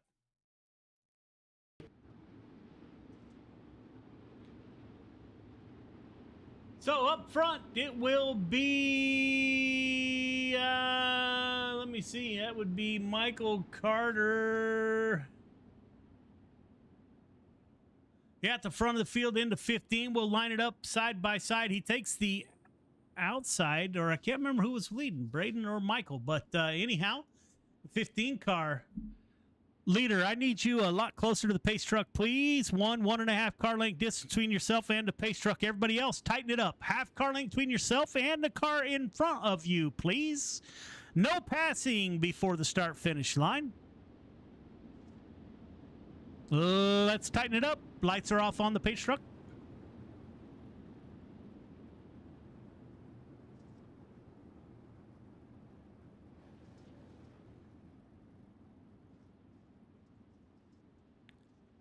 I don't know if iRacing is telling a driver single file or not. I do not have that voice in my earphones, but apparently we're going to go single file. Pace truck will exit this time by, leaving the field to Braden Carter in the 05 machine. Pace truck is off. We are underway. Michael Carter in P2. Looks like the 15 car blinking a little bit there. Caden Berry in the 12 car fighting back. His dad is in the field. That is the 85 of Nick Berry. Nick, back in the day in New Hampshire, is quite the sprint car operator, getting back into it. Now his son is racing. So we got a two father and son team in the field.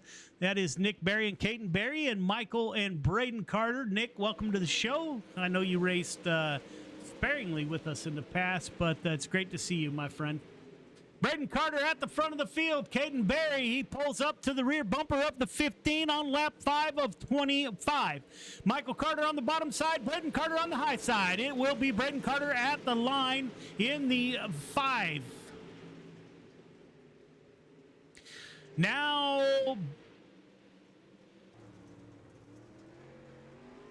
if I find the right camera, that is the youngster Caden Berry pulled up right on the inside of that 15 car of Michael Carter. We're on the front right of the 12 car of Caden Berry. As Mark Gilbert now tries to close in. John Hine in the 71. He is up to P5.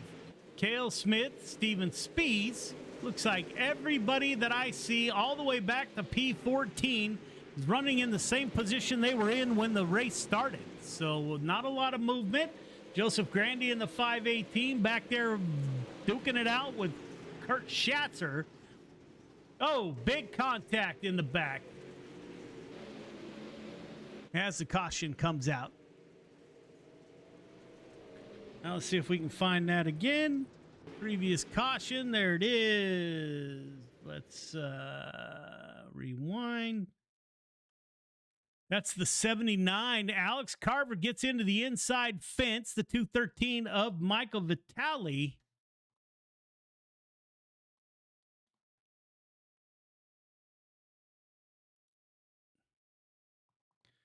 Is the unfortunate recipient. There's the 79. He's on the outside of Justin Sick, the driver out of New York. Sick on the bottom. Carver coming off the bottom side, just gets into that outside fence. No place for the 213 to go. Into the outside fence.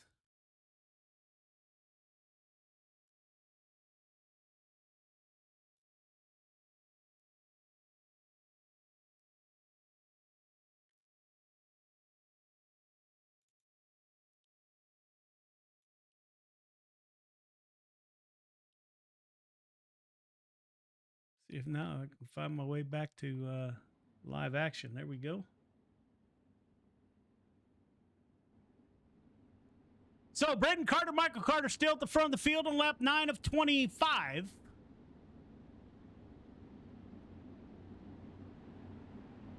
Bear with us out there. We got a new control board, got a new broadcast. I don't know what you call this room, I guess.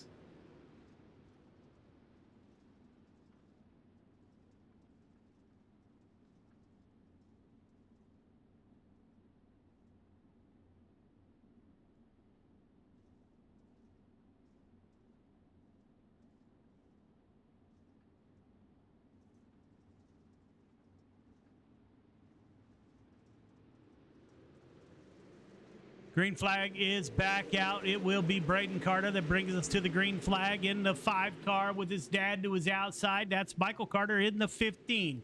Mark Gilbert in the 76 or 17 on the track is P4. Caden Berry on the inside in the 12 car is P5. John Hine is battling it out in the 17. Or in the 71, my apologies, on the outside of Steven Spees. Those guys have seen, the 55 and the 71 have seen enough of each other years and years in the Coast to Coast Racing League. Those two gentlemen running side by side. Great to see them here at Friday Night Lights. Cale Smith in the 115 is running in P7. Jesse Ingram in P8. Andrew Harley in P9. Billy Roberts P10 in the 99. Running on the inside is Michael Vitale in the 213. Up front, Braden Carter getting it done in the 05. Michael Carter, Caden Berry, Mark Gilbert, John Hine.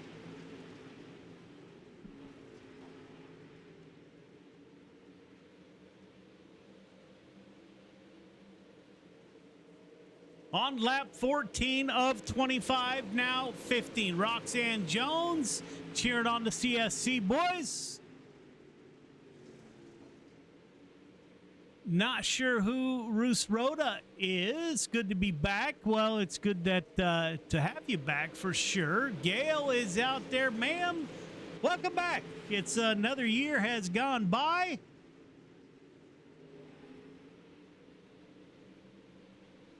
Up front, Braden Carter getting it done. The youngster out of Virginia. We're going to go single file. Braden Carter, Michael Carter, Caden Berry.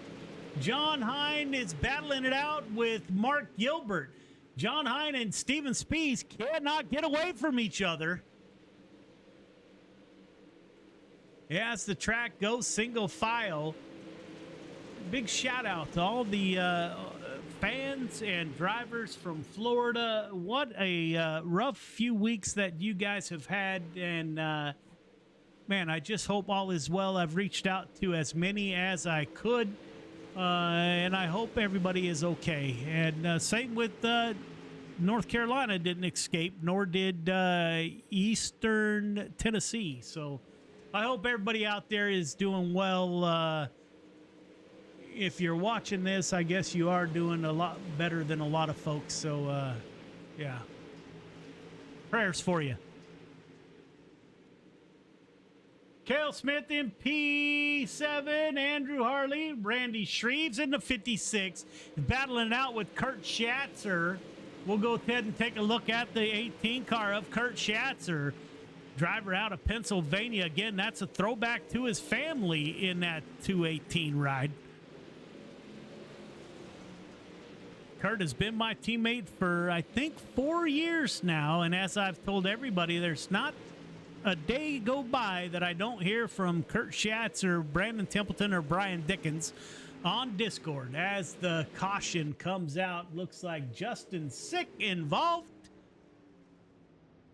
Here we go. Let me take this journey to see if we can get to the incident. That is the 2 car down low. Gets into the inside fence and around he goes. So starting to figure out the board a little bit.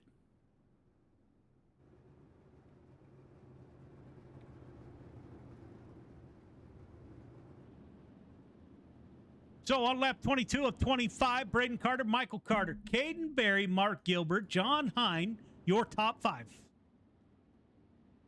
All right, drivers, 5 to go. Leader still needs you 1.5 car length behind the pace truck. Restarts on you.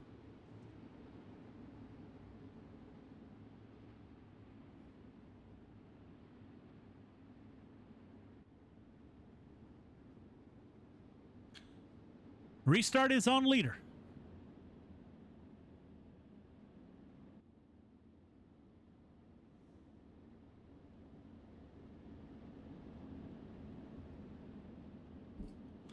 There's any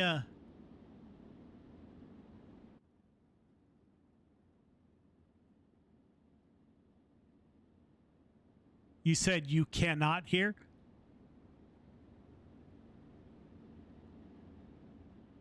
How about now? Leader, can you hear me? Yeah, I can hear you.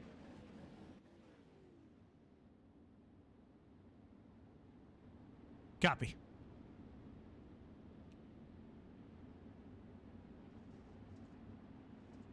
So here we go. Single file on lap 22 of 25. Braden Carter, Michael Carter, Caden Berry, Mark Gilbert, John Hyde, your top 5. Getting down to it.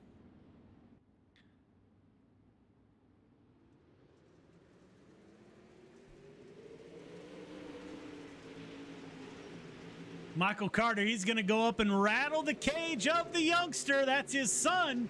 Braden Carter at the front of the field. Braden Carter, Michael Carter coming to lap 24 of 25. Caden Berry looking for his second podium of the night. He's going to try to dive down underneath Michael Carter in the 15 car. Up front, Braden Carter coming to the white flag, coming out of turn number 4. Braden Carter, Michael Carter. Caden Berry, your top 3, breaking away from the field.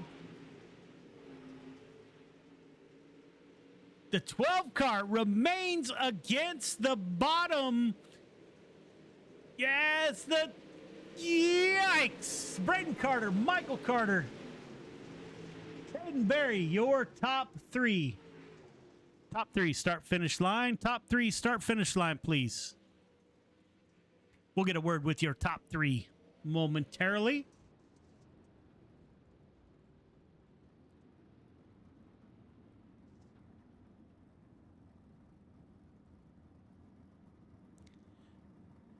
All right, fellas, good run. Go up to the broadcast booth. Everyone else, 360 sprint car practice. I think it opens in 5 minutes.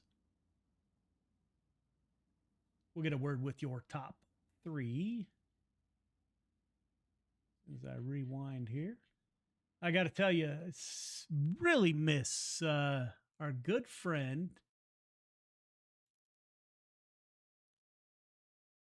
Really miss our good friend. See if I can line this up. Give me 1 second.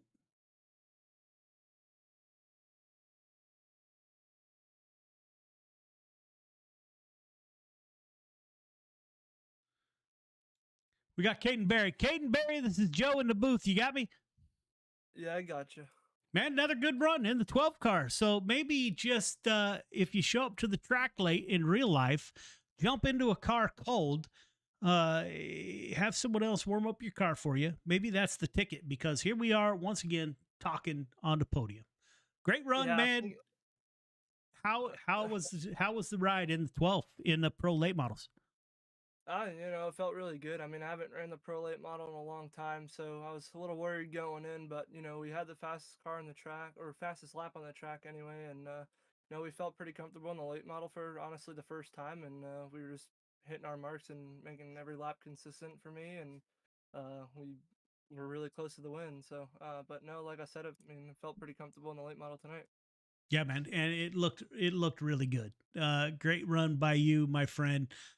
We're getting ready to go into your favorite race of the night. That's 360 sprint cars. What are you expecting to see? I know it's only a test and tune for now, but looking forward to the 360s. Yeah, I think it'll be really, really good. Hope the car count's there, because I know sometimes it slims down sometimes there, but no, hopefully the car count's good for this test, and hopefully everyone has fun, and I'm looking forward to the 360s again this year. I'm super excited about it, and hopefully we can come out with the win there.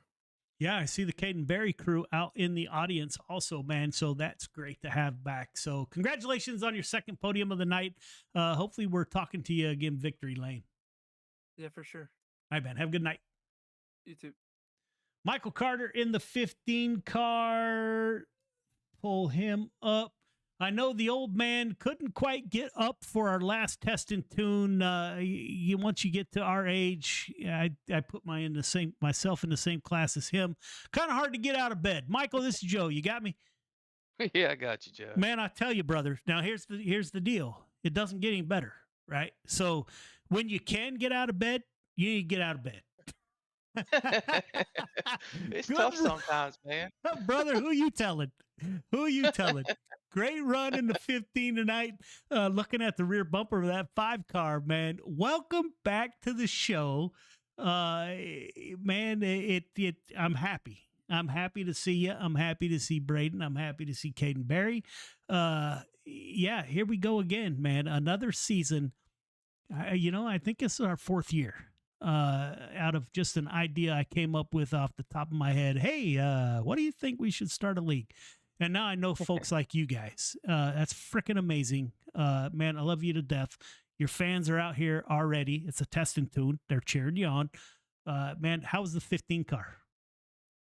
Yeah, I always enjoy being back. But yeah, it was good, man. I've been seeing a lot of that bumper here lately on that 5, and I think he's going to be the car to beat this year. He's put a lot of time in this winter. He's gotten a lot better. or over the summer. He's got a lot better. So he's going to be the car to beat every week, I believe, in these pro lates. But yeah, it's just couldn't really get to him there. I had a couple shots at him, but kind of just fell into position and uh, just hung on for second, man. And we had the fastest two cars out there, so we got the job done. Yeah, man. At least he did. Yeah, well, yeah. No, you know what? You said it exactly right. As we get older and see our kids, I think I would push my kid to the win. I don't know.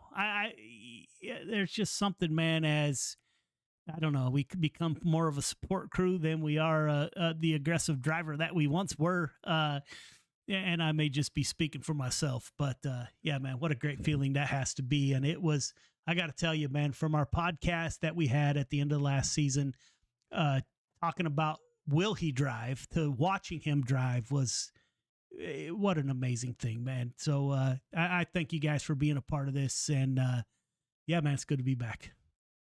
Yeah, we appreciate you too, Joe. And yeah, it's awesome, man. We're gonna turn him loose next season, that crate, and see what he can do and get him some laps. And it ain't gonna be full time. Unfortunately, we don't have two haulers right now, like I said. But he's definitely gonna get out there and get around some cars and get some laps, get some seat time. So now very that excited shit about that. That shit gets real then, right? Oh, When they're running full time. I know Grandma is out here. She's gonna be throwing a fit because I followed her on Facebook, and yeah, she would get super excited, man. And now he's gonna be, if I wasn't moving to Indiana and Virginia instead, I have a trailer that's currently empty. So yeah, man, That would be awesome, man. That'd Good- be awesome. I good for appreciate the him. thought. Holy smokes, sir.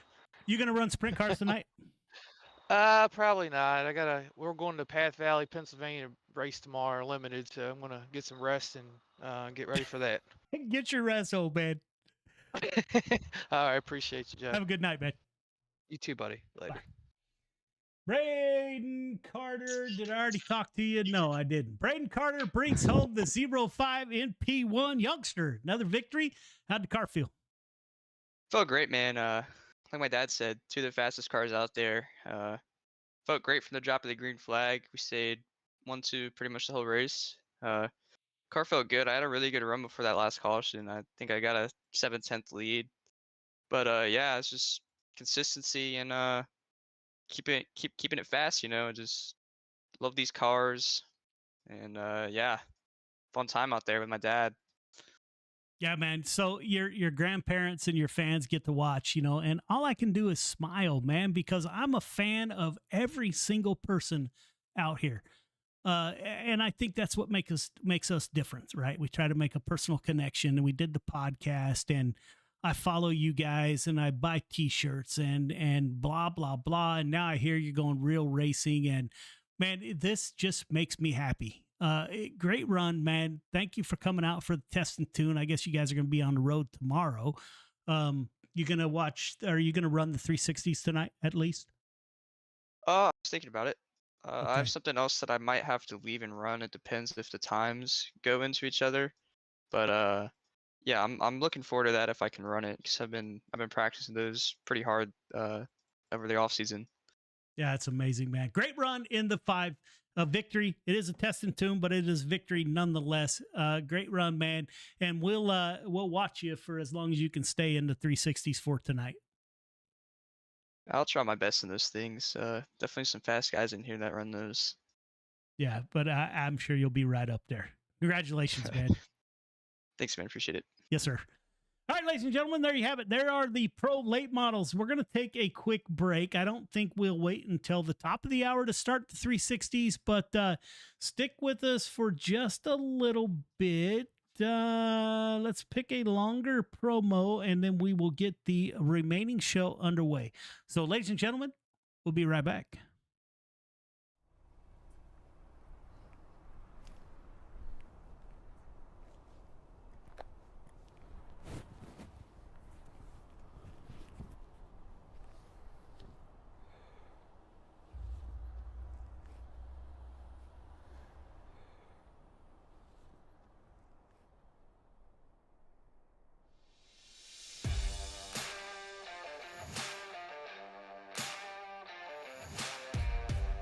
I'm Chris Jakomick, and I live in Las Vegas, Nevada. Throughout my military career, I spent the bulk of my career out in Las Vegas. It was the first job I had as I was protecting some sensitive resources out there at Nellis. I would deploy to Kuwait early on in my military career with a larger weaponry system to support Operation Southern Watch. And then from 2003 to 2006, I was part of the emerging drone mission for the United States Air Force and Department of Defense. We were fighting the wars in Iraq and Afghanistan from our backyard. You'd be in war for 12 hours of your shift, and then you'd drive home to your apartment here in Nevada. So psychologically, it was very odd. Like, you felt you were in the combat zone every day because you were seeing it on the screens and it was that important. But I don't know what it did to the human psyche at the time.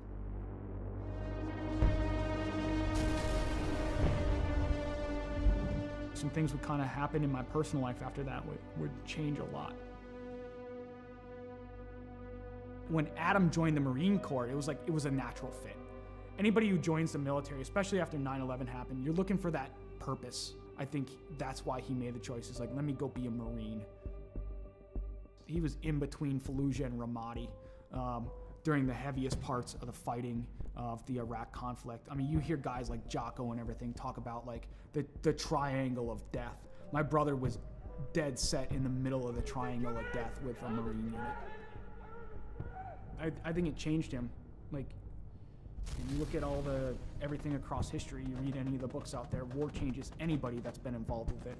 Trauma or mass events like that changes anybody, and it really changed my brother. And I get that call. I get the text, actually, from my stepmom. I was like, I need you to call me as soon as possible. Something's wrong with Adam. All right.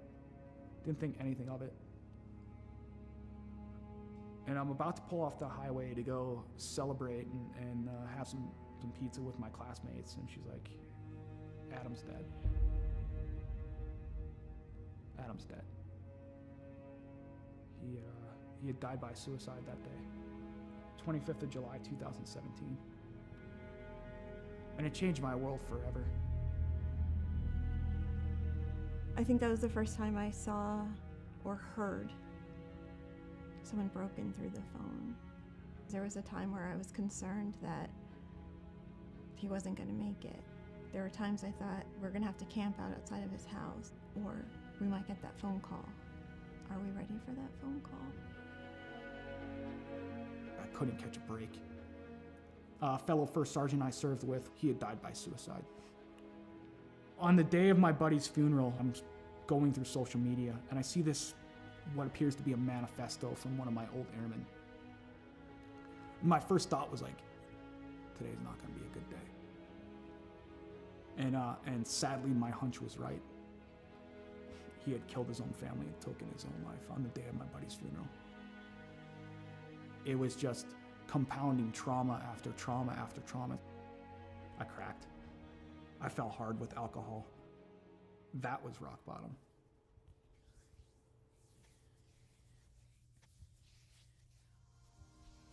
I first heard about Mission 22 just by like surfing the internet and looking on there and seeing some of the programs that they had available. I was like, something seems right about this. To be in a program like the R&R program with them and the innovative things that they're putting together, I've not seen in any other veteran nonprofit. It's putting all this stuff together to heal in the most effective way possible. They're making you do a lot of the hard work through reading, through audiobooks, through physical fitness, through nutrition, open discussion, critical thinking, neuroplasticity and cognitive feedback to where you're developing the brain more. It's given me a chance to regain my life.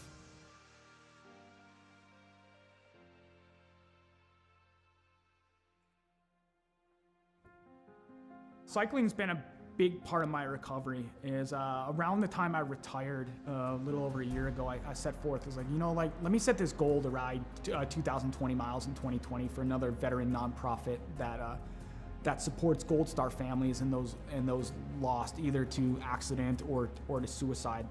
Every time I got on that bike, I was like, you know what? There's a name, there's a dash that I'm gonna honor today. Not the dates on the gravestone. Is like, I'm gonna honor that life. So it gave me purpose.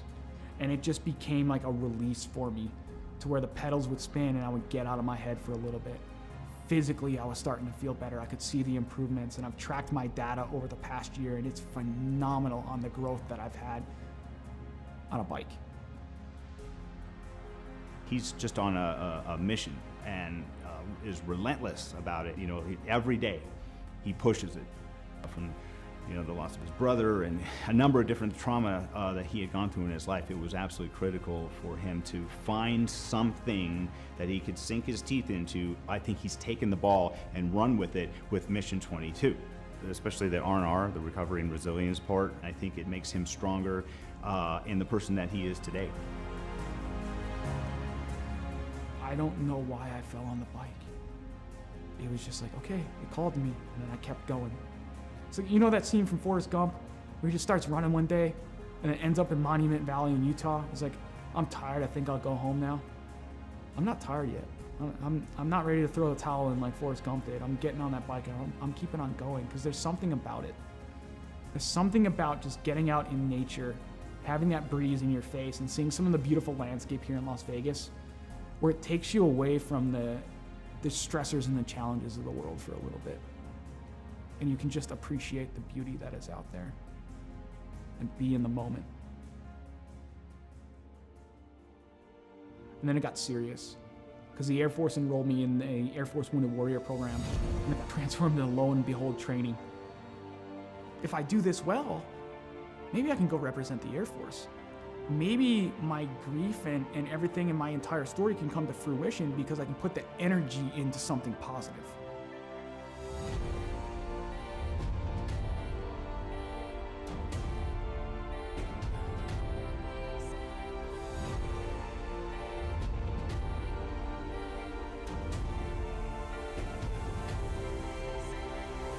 If I made the team, I'd just be overwhelmed with emotion. I suffered a lot of my trauma because of my military service, but at the end, it's like, I gotta be grateful that I'm allowed to compete in this because there are others who didn't make it home or lost the war at home.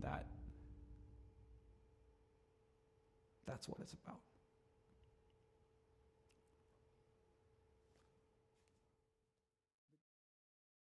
Oh my gosh, everybody! I am so excited. My heart's pumping, my hands are sweaty. Please welcome our very own Director of the Air Force Wounded Warrior Program, Colonel Rich Obert. Over to you, sir. Welcome, warriors and athletes. Today we're going to announce the 2021 Air Force Team for Warrior Games. The selection was difficult as there were many hardworking and deserving individuals, and the work and dedication was apparent by all. I know the suspense is killing you, so I'll turn it back over to Marcia. Good luck to each of you. Back to you, Marcia. All right, thank you, sir. Starting us out from Air Education and Training Command, Major Daniel, Lieutenant Dan Cariña. Yes, yes, yes. Air Combat Command, out of Texas, Master Sergeant Nicole Nikki Favuza. From Valdosta, Georgia, Technical Sergeant retired Antonio Del Vecchio. From East Liberty, Ohio, Airman retired Pete Murphy. Technical Sergeant retired Margie Hinkle. And coming up next, former pole vaulter that is very similar to Blaze Velarde, coming to you from Las Vegas, Nevada, Master Sergeant retired Chris Jacksonek. Warrior Games competitor back on the team, Staff Sergeant retired Joseph Alex Pate. Whew. What? He did All right. big things back in the day. He's gonna do big things. Coming to you from St. Hedwig. Wow. We look at Mission 22 and we see all the shirts, we see all the flags out there. I don't think enough of the people understand how big the programs actually are and how that is actually in there. And like, I'm a benefactor from the donations of these private donors that are there to allow me to live life, to improve life for not only myself, but for friends, for fellow veterans, for my children, for my girlfriend, for my family, is to be that, to say, you know what? We can keep going at the end of the day. We can keep going, no matter how hard it gets. no matter how difficult life becomes, we can keep going.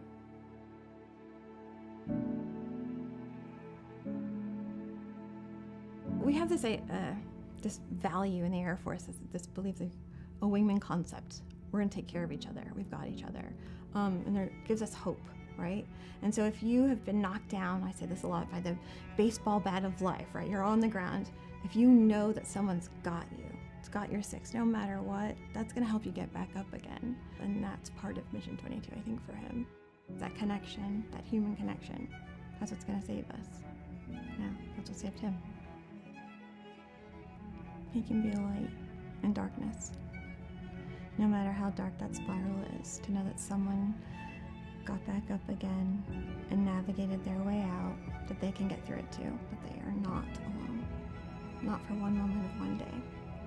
That's what he could be. He could be a beacon of light.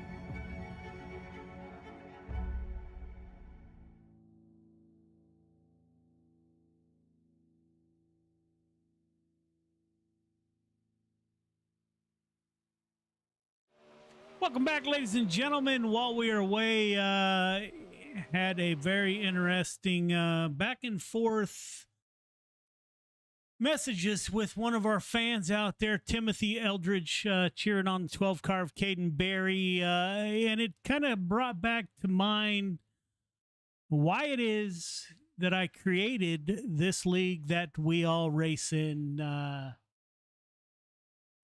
If you know a veteran out there that may be going through something, maybe you haven't heard from them in a while, maybe, I don't know, man. The only thing I have to encourage you, man, if you can, maybe you haven't heard from somebody in a while, reach out and ask them how they're doing. I will tell you, after 23 years of military service and now almost 40 years of being around GIs, you may be surprised what comes after. Hey, man, you doing all right? What's going on? So highly encourage. Timothy, I'm sorry to hear about your nephew, sir. It happens all too often. 22 a day. I added it up once upon a time. I don't know what 22 times 365. I used to know that in my younger days, but brother, it's a lot. It's about 22 a day too many. That's why we created this. The picture in my mind was we had some veterans out there that maybe had returned from overseas, less fortunate than myself, sitting in a basement somewhere and not knowing where to reach out. That's why veterans will never pay to race here. And we will always be able to get them the help if that is what's needed. I saw your message also about the VA. Man, I could not be... I could not be more sorry. I've had my own journey with the VA. I'm married to also a veteran, my wife, who has been dealing with the VA coming up on 2 years now. And I can tell you, I get it. I can feel the frustration. Yeah, man, I'm just super sorry for your loss, man. And all we can do is what we can do, my brother. And that is just keep going, keep them in our thoughts, keep them in our prayers. And hope that the VA does better every day. But I've dealt with the VA for many, many years. I think I retired in 2008. And I just actually finished a case with them last week on the 3rd of October, believe it or not. But so yeah, man, Timothy, sorry. That shit unfortunately happens. Does it have to happen? I don't think so, man. So what do? We do whatever the hell we can do. What can I do is bring Dirt Track Bank Friday Night Lights and Got Your Six Racing Network. For those of you who don't know, Got Your Six Racing Network is a military term that means I got your back, and all we can do is what we can do. So yeah, not to go down that path, Timothy, man, I'm so sorry. Thank you for coming out and watching Caden Berry run around the track. And I hope next time maybe we can learn from every I don't know, every experience we have. But yeah, sorry to hear that, man. Let's get the cars off the track, ladies and gentlemen, get this show underway. All drivers, clear the track. All drivers, clear the track, please.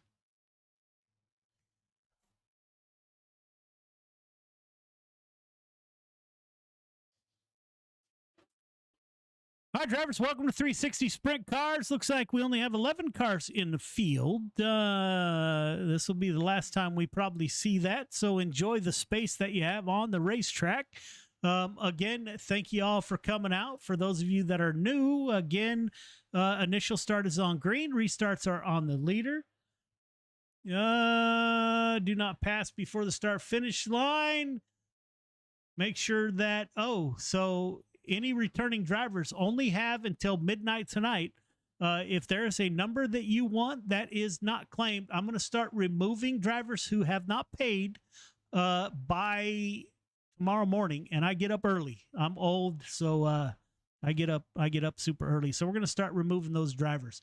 If you are a veteran, please let me know, because veterans never race or pay to race with Friday Night Lights. So that being said, ladies and gentlemen, let's get underway. This year, I don't have his logo yet because he hasn't provided it to me. We're going to be the Caden Berry Motorsports 360 Sprint car. So let's get the show underway, and I wish you all the best of luck.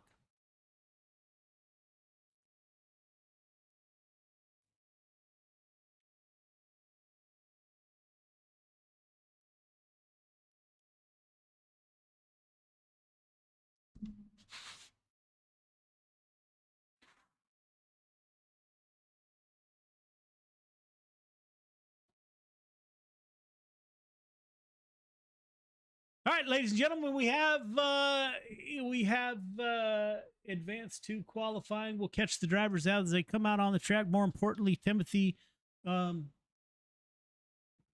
if the family needs support, sir, if you need support, you guys, I cannot provide that support, but I will not stop trying until you get the support you need. Please let me know. Send me a message. I don't care how you get it to me. Just let me know how I can help the family get over that, although you probably never get over it. But all right. Michael Vitale in the 213 Air Force veteran out on track. Top of the board, 1387. Sean Stevens, the 26 Wyobe driver from Down Under, out on track in the 26. Joseph Grandy is back with us. Anthony Marfulio. Sean Stevens, top of the board, 1345 on his first lap, picking right up where he left off. Anthony Marfulio followed the Mass Mafia driver in the 238 on Facebook and saw his win. And yeah, it's something else following everybody that races with us. Caden Berry in the 12 car out on track. The Wyobe driver.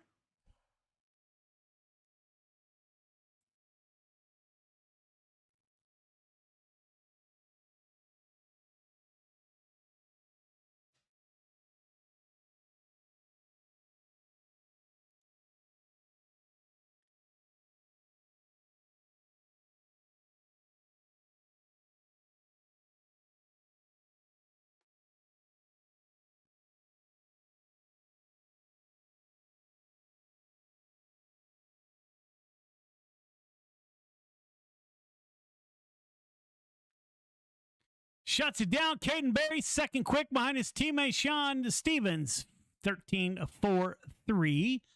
Looks like we do have a few more cars left to go. Andrew Harley, Billy Roberts, Braden Carter still left to go.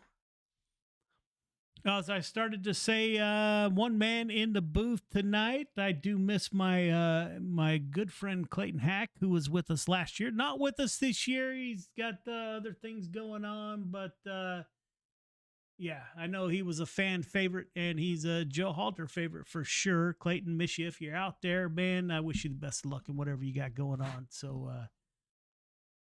hopefully we cross paths once again. Billy Roberts out on track in the 99 machine.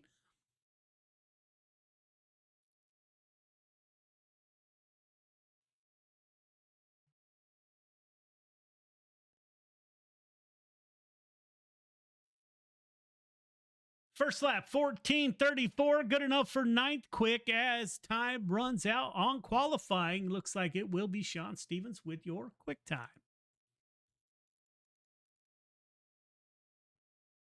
Heat one of the grid. Heat one of the grid, please. All right, leader, need you 1.5 car length behind the pace truck. Everybody else, once you get the one to go, tighten it up. Half car length between yourself, the car in front of you. Initial start is on green. Restarts are on leader. Do not pass before the start-finish line. Congratulations, 26 car Sean Stevens with your practice quick time.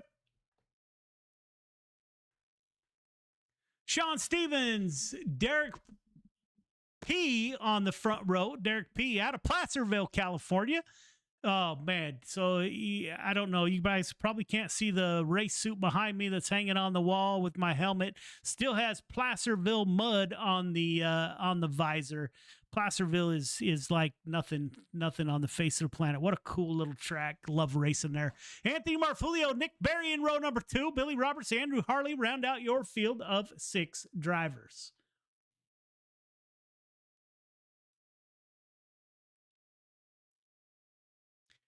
So the interesting car to watch, I would say, would be the 85 coming on the outside of row number 2. That is Nick Berry. Been a while. Sorry about that. Turn down the car noise. There we go. Got the 8 laps to get it done. Everybody moving on.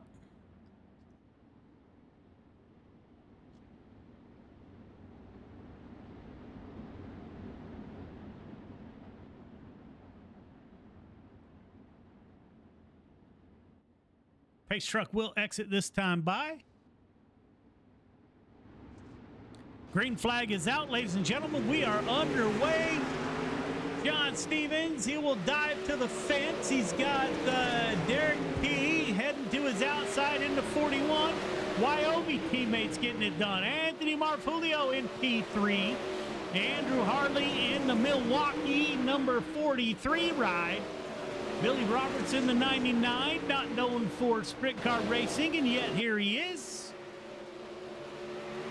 360 sprint cars will get around Volusia very quick.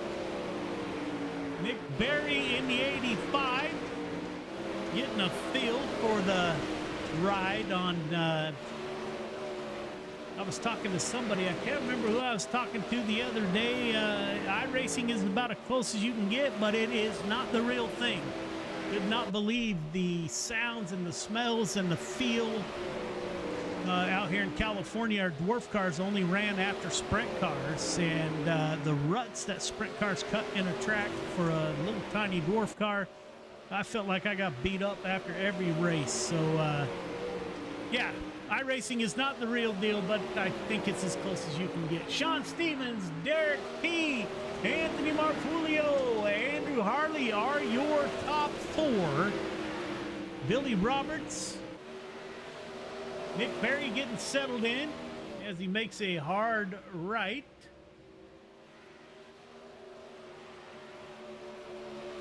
One to go. Sean Stevens takes the white flag.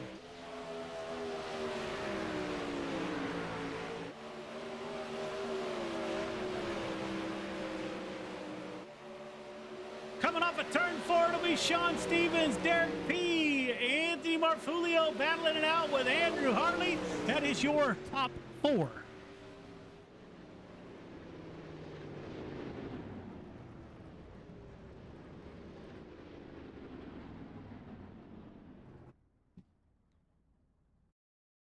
Heat 2 to the grid. Heat 2 to the grid, please.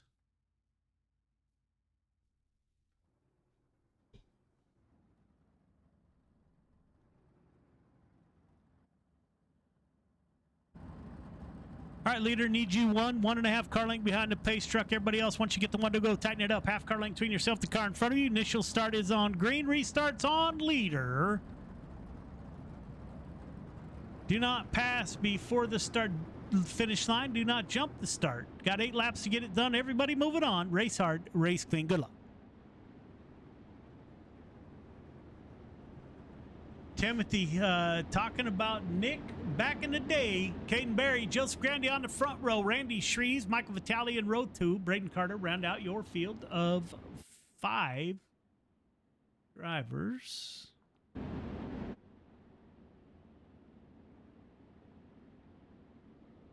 It'll be Caden Berry taking us to the green flag. Pace truck will exit this time, next time by.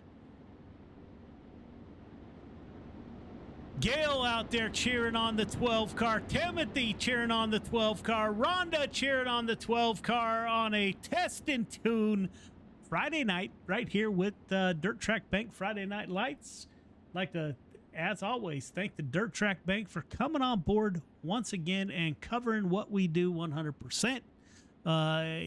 Jay Burdick has been a wonderful partner in online racing. So greatly appreciate the Dirt Track Bank once again for coming online.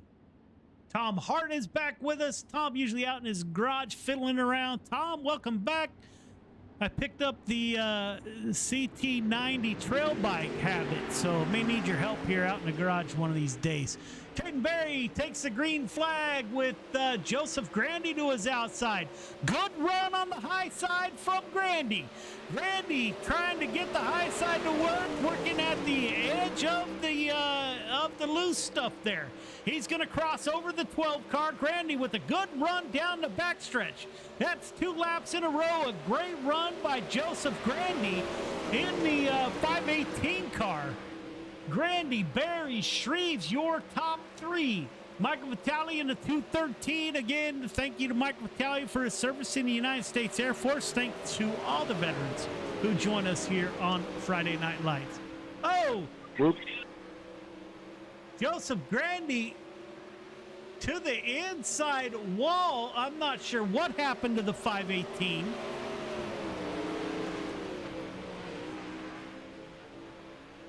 We may have to go back and check that. No caution in heat races. Caden Berry now, he'll work underneath the 56 car of Randy Shreves. They're going to battle it out. Shreves on the high side. Caden Berry down low. They stay the same on lap 6 of 8, coming to 2 to go. Caden Berry, Randy Shreves, Michael Vitale. Braden Carter is not in the field currently.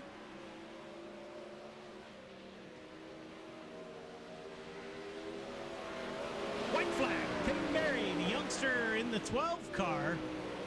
If you haven't so far, make sure you get on Facebook and follow this young man's career as he moves his way through the racing step ladder. Berry for the win. Randy Shreves, P2, Michael Vitale, P3. Ladies and gentlemen, after this, we will have 3 minutes of warm-up. I think we will take our break. We'll be right back.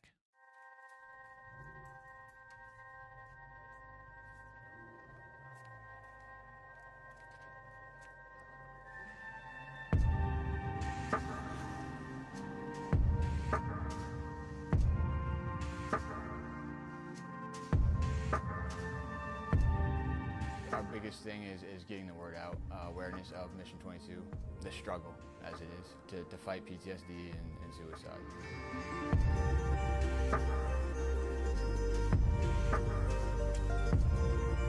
My name's Corey Decker. I'm the state representative for Mission 22. The issue has been great. We got a bunch of great guys that have gotten together and decided to create this rally. The word's getting out, and it's turned into quite an event where we can actually help a lot of veterans.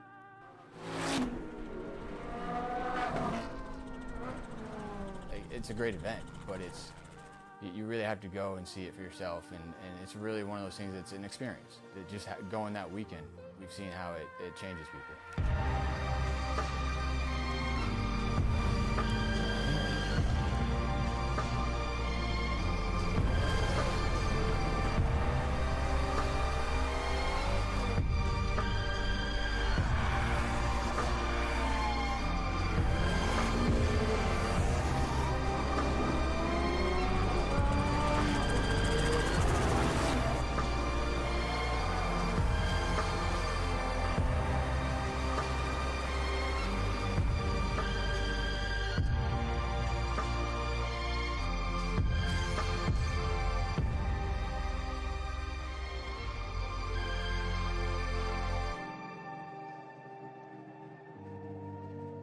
When people hear a Till Valhalla project, the first thing they might think of is our shirts. But what most people don't know is that our plaques came first and the t-shirts came second. What some people might not know is that the same shirts that we make day in and day out allowed us to do unbelievable things for unbelievable people. Whether it's donating our proceeds to reduce veteran suicide or gifting handcrafted memorial plaques to the families of fallen heroes, these t-shirts simply stand for honor and freedom, two words that wouldn't exist without our heroes. This makes Till Valhalla Project a place our fallen heroes truly live on forever.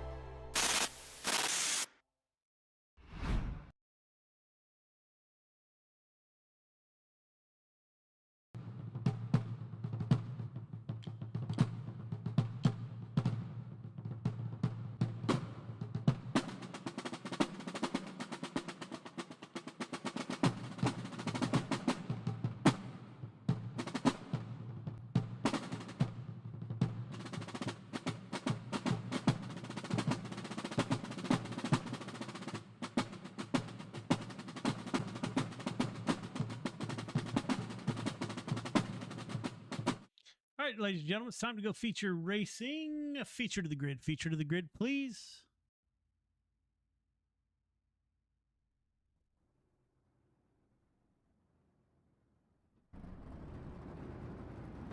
All right, drivers, welcome to the feature. You got 30 laps to get it done. 30 laps versus 25 in the other divisions. Leader, I'm going to need you 1.5 car length behind the pace truck. Everybody else, once you get the one to go, tighten it up. Half car length between yourself, the car in front of you. Initial start is on green. Restarts are on the leader. Leader picks inside or outside. Well, never mind. Sprint cars should be single file. We'll see if I set that up right. Again, 30 laps. Race hard, race clean. Good luck. YOB front row, Sean Stevens, Caden Berry. Row 2, Derek P., Randy Shreves. Row 3, Michael Vitale with Anthony Marfulio. Row 4, Andrew Harley, Joseph Grandy, Billy Roberts, Braden Carter. And row number 5, Nick Berry rounds out your field of 11 drivers.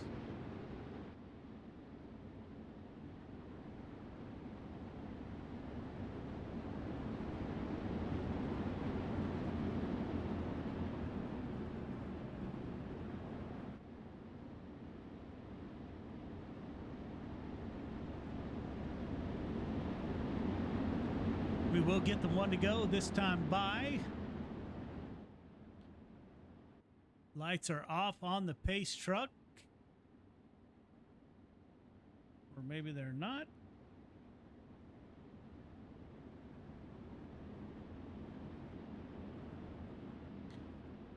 We will go green this time by.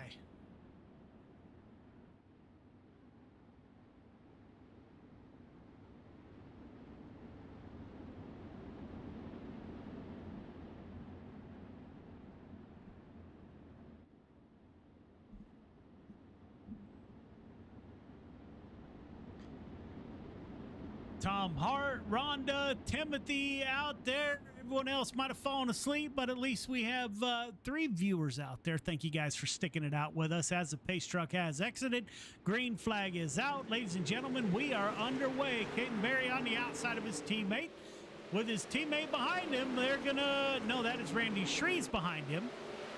Sean Stevens is going to hug the bottom and try to get a good run off that bottom side in the 26. YOB running 1, 2, and 4 currently. Derek P. in that 41 ride. Randy Shreves is the first car in line that isn't a YOB driver. He's pulling up on the outside of the 12 car, Caden Berry. Trying to get that outside to work.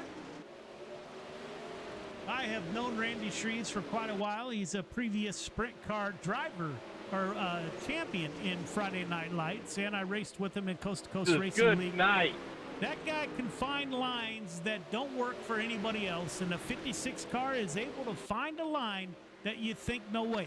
Randy Shreves will search a track and find a line for sure. As the 12 car, Caden Berry goes way up top. Joseph Grandy in the 518, currently running in P5. Michael Vitale in the 213 P6. Andrew Harley, Anthony Marfulio in the 238. Nick Berry still trying to figure out these silly virtual cars as he will park it in the inside. Sean Stevens up front. Got a trail behind him. Caden Berry, Randy Shreves.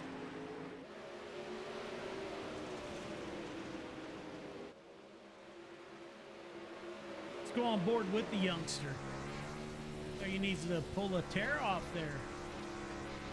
Oh, that's Randy Shreves. Caden Berry up front, pulling up on the rear bumper of the tail tank of the 26. That's his teammate. You can hear Caden Berry. You can see the hands busy inside the cockpit. He's also working that throttle, waiting for the opportune time to maybe throw it in there as he slides way high in 3 and 4.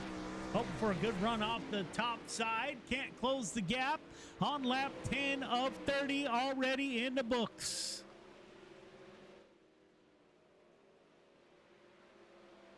So you got 5 cars in the mix, and then you got back there, you got Andrew Harley and Anthony Marfulio battling it out.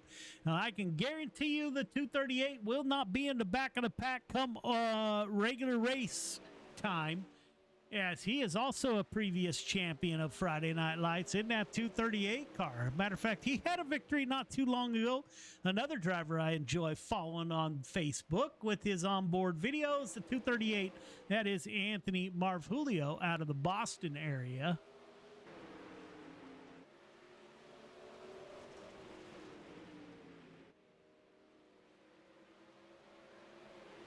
Those of you that may have followed us on our journey into real racing, we only made it 2 races this year.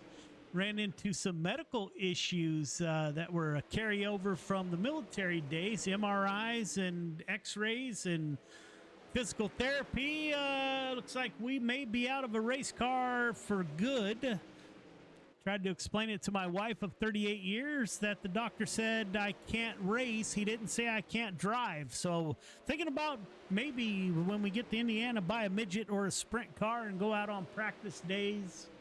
Thank goodness she doesn't listen to this broadcast, or she'd be up in this room right now. But yeah, unfortunately, that was probably about the most fun I had in a year, being behind the wheel of a dwarf car, running with the World of Outlaws and the high limit guys. It was absolutely amazing. Unfortunately, it's like medical is not going to let me continue, so we'll see what happens. Randy Shreves up to the top of the board. He's working the high side. He's on the high side of Sean Stevens. Randy Shreves at the line the last 2 laps. It is Randy Shreves.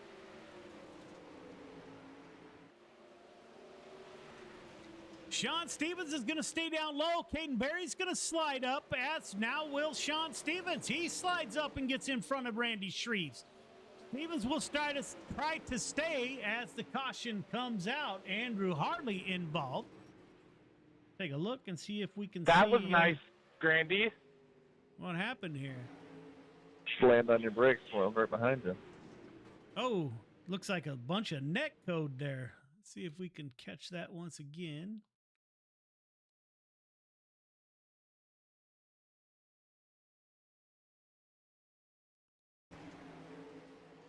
Yeah, I didn't see any contact. Boy, that's a lot of net code right there. That's unfortunate. But my fault. Yeah, fellas, just watch the replay. Looks like a whole bunch of net code in that incident.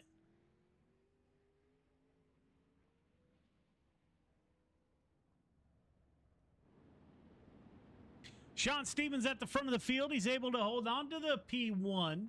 Got Randy Shreves behind him, Caden Berry. The 518, I'm not sure what happened to the 518 of Joseph Grandy. Man, he was having a great run. Just pulled to the inside there.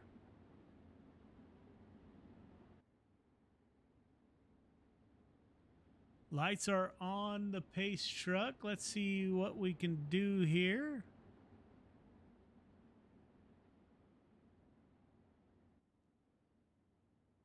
Should be 1 to go if my board is working here.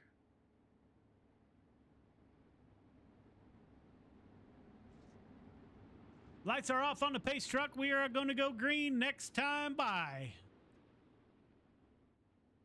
Joe, am I able to come back out? Yeah. Go ahead. All right, I got 10 seconds. I'll try to catch the tail. Yeah, 10-4. Test and tune. Let's keep as many cars as we can.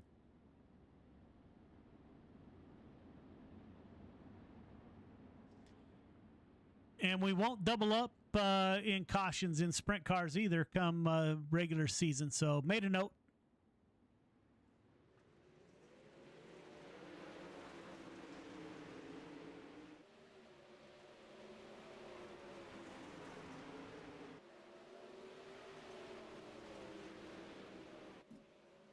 So Sean Stevens still at the front of the field on lap 22 of 30, followed by Randy Shreves in the 56. Joseph Grandy now has moved back up in the 518. Caden Berry falls back to P4. Michael Vitale in the 213, driver out of New York. Caden Berry's going to go wheel to wheel with the 518. That's a good battle on the track as Randy Shreves is now taking a look.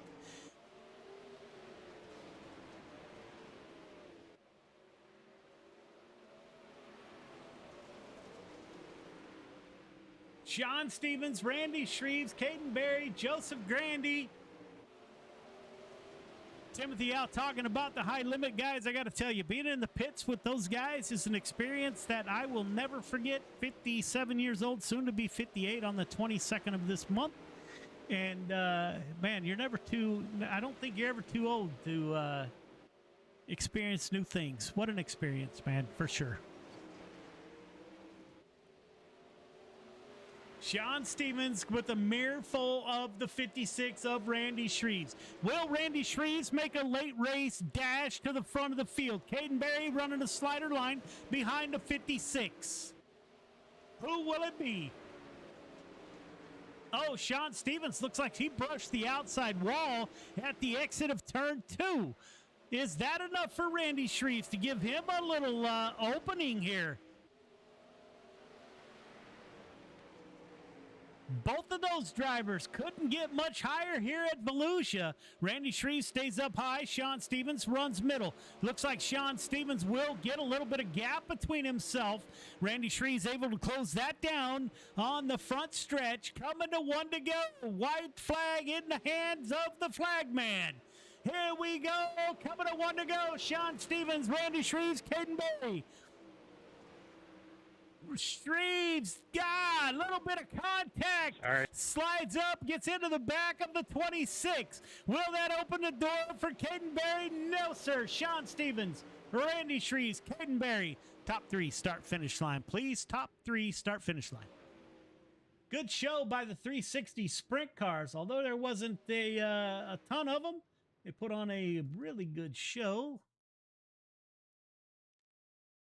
Get your top 3 up here.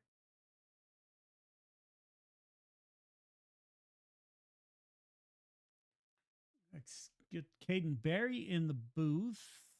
Let's see. Nobody is up here yet, so stand by.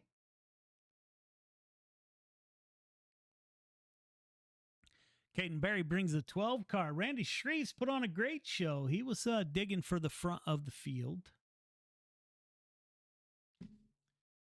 Top 3 into the broadcast booth, please.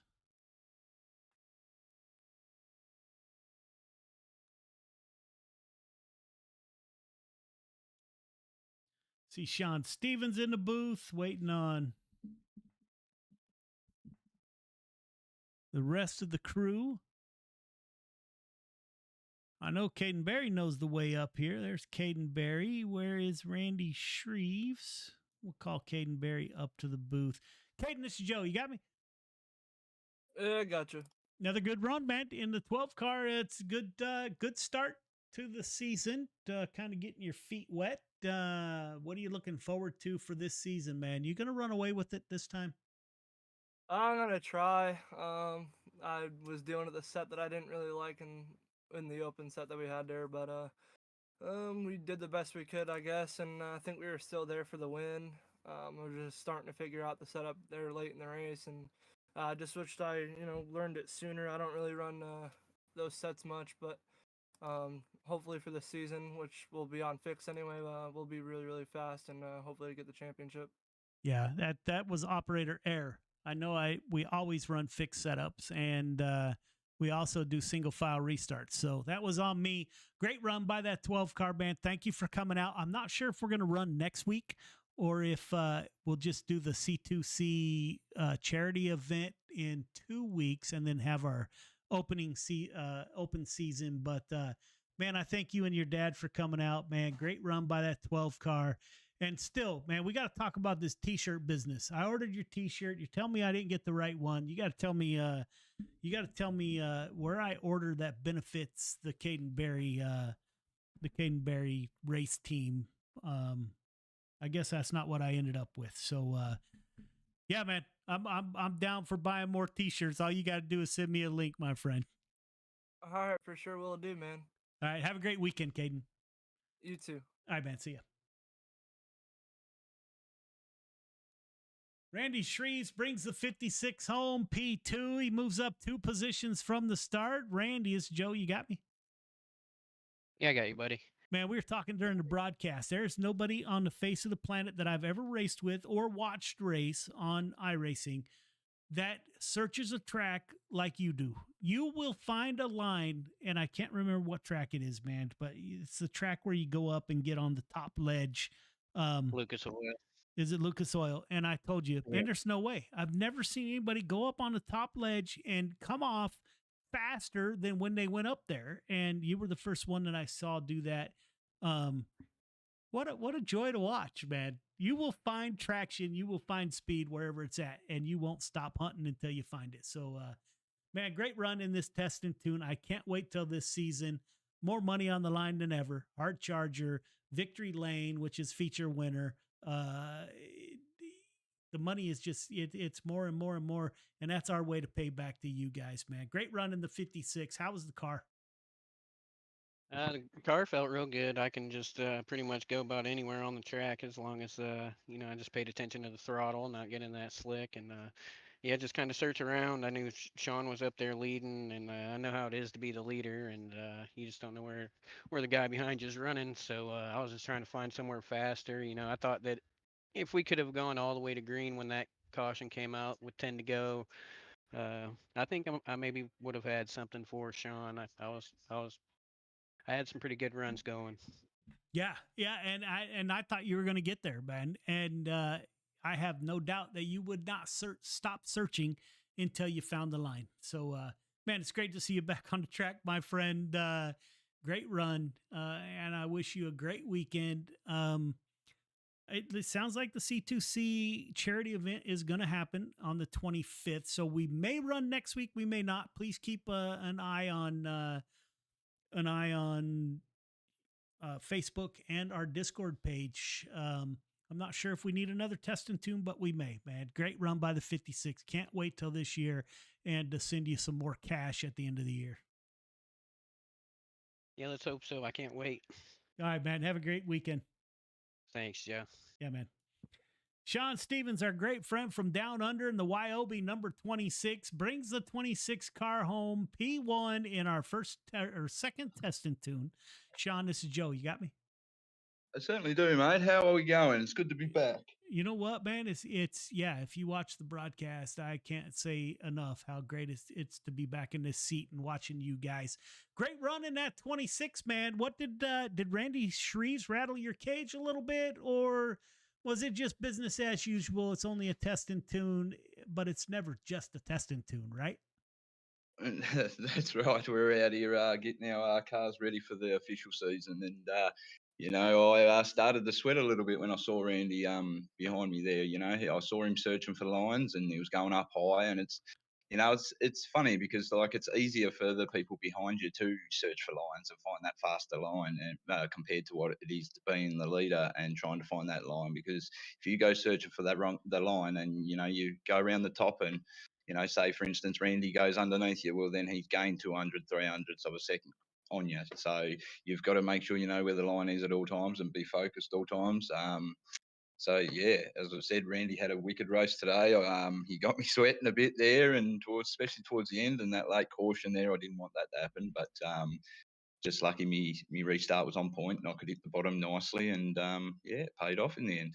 Man, great run. It's great to have you back. It's great to be in the seat. Again, like I told Randy, I'm not sure if we'll have a test and tune next week, but the 1st of November for now is go time, and I can't wait, man. I can't wait to get the season. As you heard, we're going to have feature winner cash. We're going to have quick time cash. We're going to have hard charger cash. We're going to have the dash for cash. Yeah, it just keeps getting bigger and bigger, and that's because of you guys, the drivers that come out here and support us, man. So great run. And we love doing it, Joe. We love doing it, mate. We love being here with you guys, and you guys who put on this show. We love being here to race for yous. And I was listening earlier to what you and Timothy were talking about, and yeah, as I say, my heart goes out to all you guys and the veterans out there. It's a pleasure to be here and run with you guys. It really is. Yeah, man, it gave me goosebumps. I wish you a great rest of the day, man, and I can't wait to see opening night when we get after it. Absolutely. All right, man. Thanks, Sean. Cheers, guys. All right, man. All right, ladies and gentlemen. So that is a wrap. Let me see what.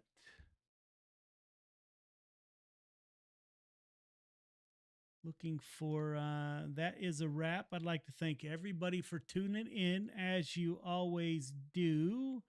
Again, great conversation with.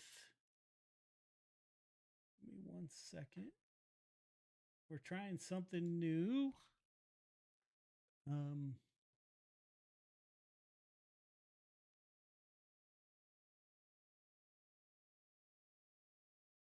Except I can't remember what it's called.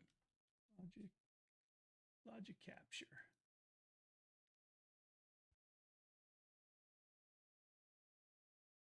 There we go. So at the end of the races, I plan on coming on screen so you guys can see me face to face.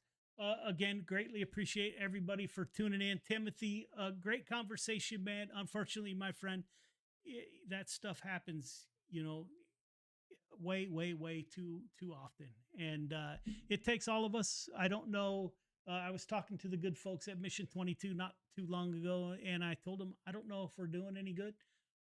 We also, you see the Mission 22 flag behind me here.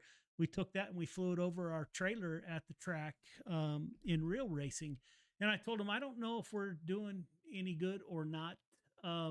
I guess the only way that we don't know if we're not doing good is if something happens to somebody that races with us. So that we haven't heard anything, maybe that's a good thing. I'm not sure. Does the VA need some changes in the way that they do business? I wholeheartedly believe that. I, as a employee of the government, not the VA, I work for the National Park Service. Would love the opportunity to go over and fix something like that. But thank you for sharing your story, man. And again, from the bottom of my heart, I feel for you and your nephew. I don't know what else to say. It's just super unfortunate. And if you do want to do something for the family, make sure you reach out to me. One of our sponsors that you see us play throughout the night, Till Valhalla Project, does some pretty neat stuff for families with plaques and whatnot. But man, if that's something that you might be interested in, make sure you reach out and let me know, and I'll make sure I contact those folks. As I talk to them pretty often. So yeah, ladies and gentlemen, that's it. Again, I greatly appreciate everybody for tuning in every weekend. Again, we're going to be taking a break. I don't know if we'll take a break next weekend or not, but I know the 25th we'll be doing a charity event, and following that, our first real race is 1 November. So again, I thank everybody for tuning in. Keep trying to make a difference, man. And I know sometimes you just don't know if you are. I've been doing this now for coming up on 4 years, I think. And again, I don't know if we make a difference, but all we can do is hope. So greatly appreciate everyone for tuning in. And until next time, ladies and gentlemen, we'll see you.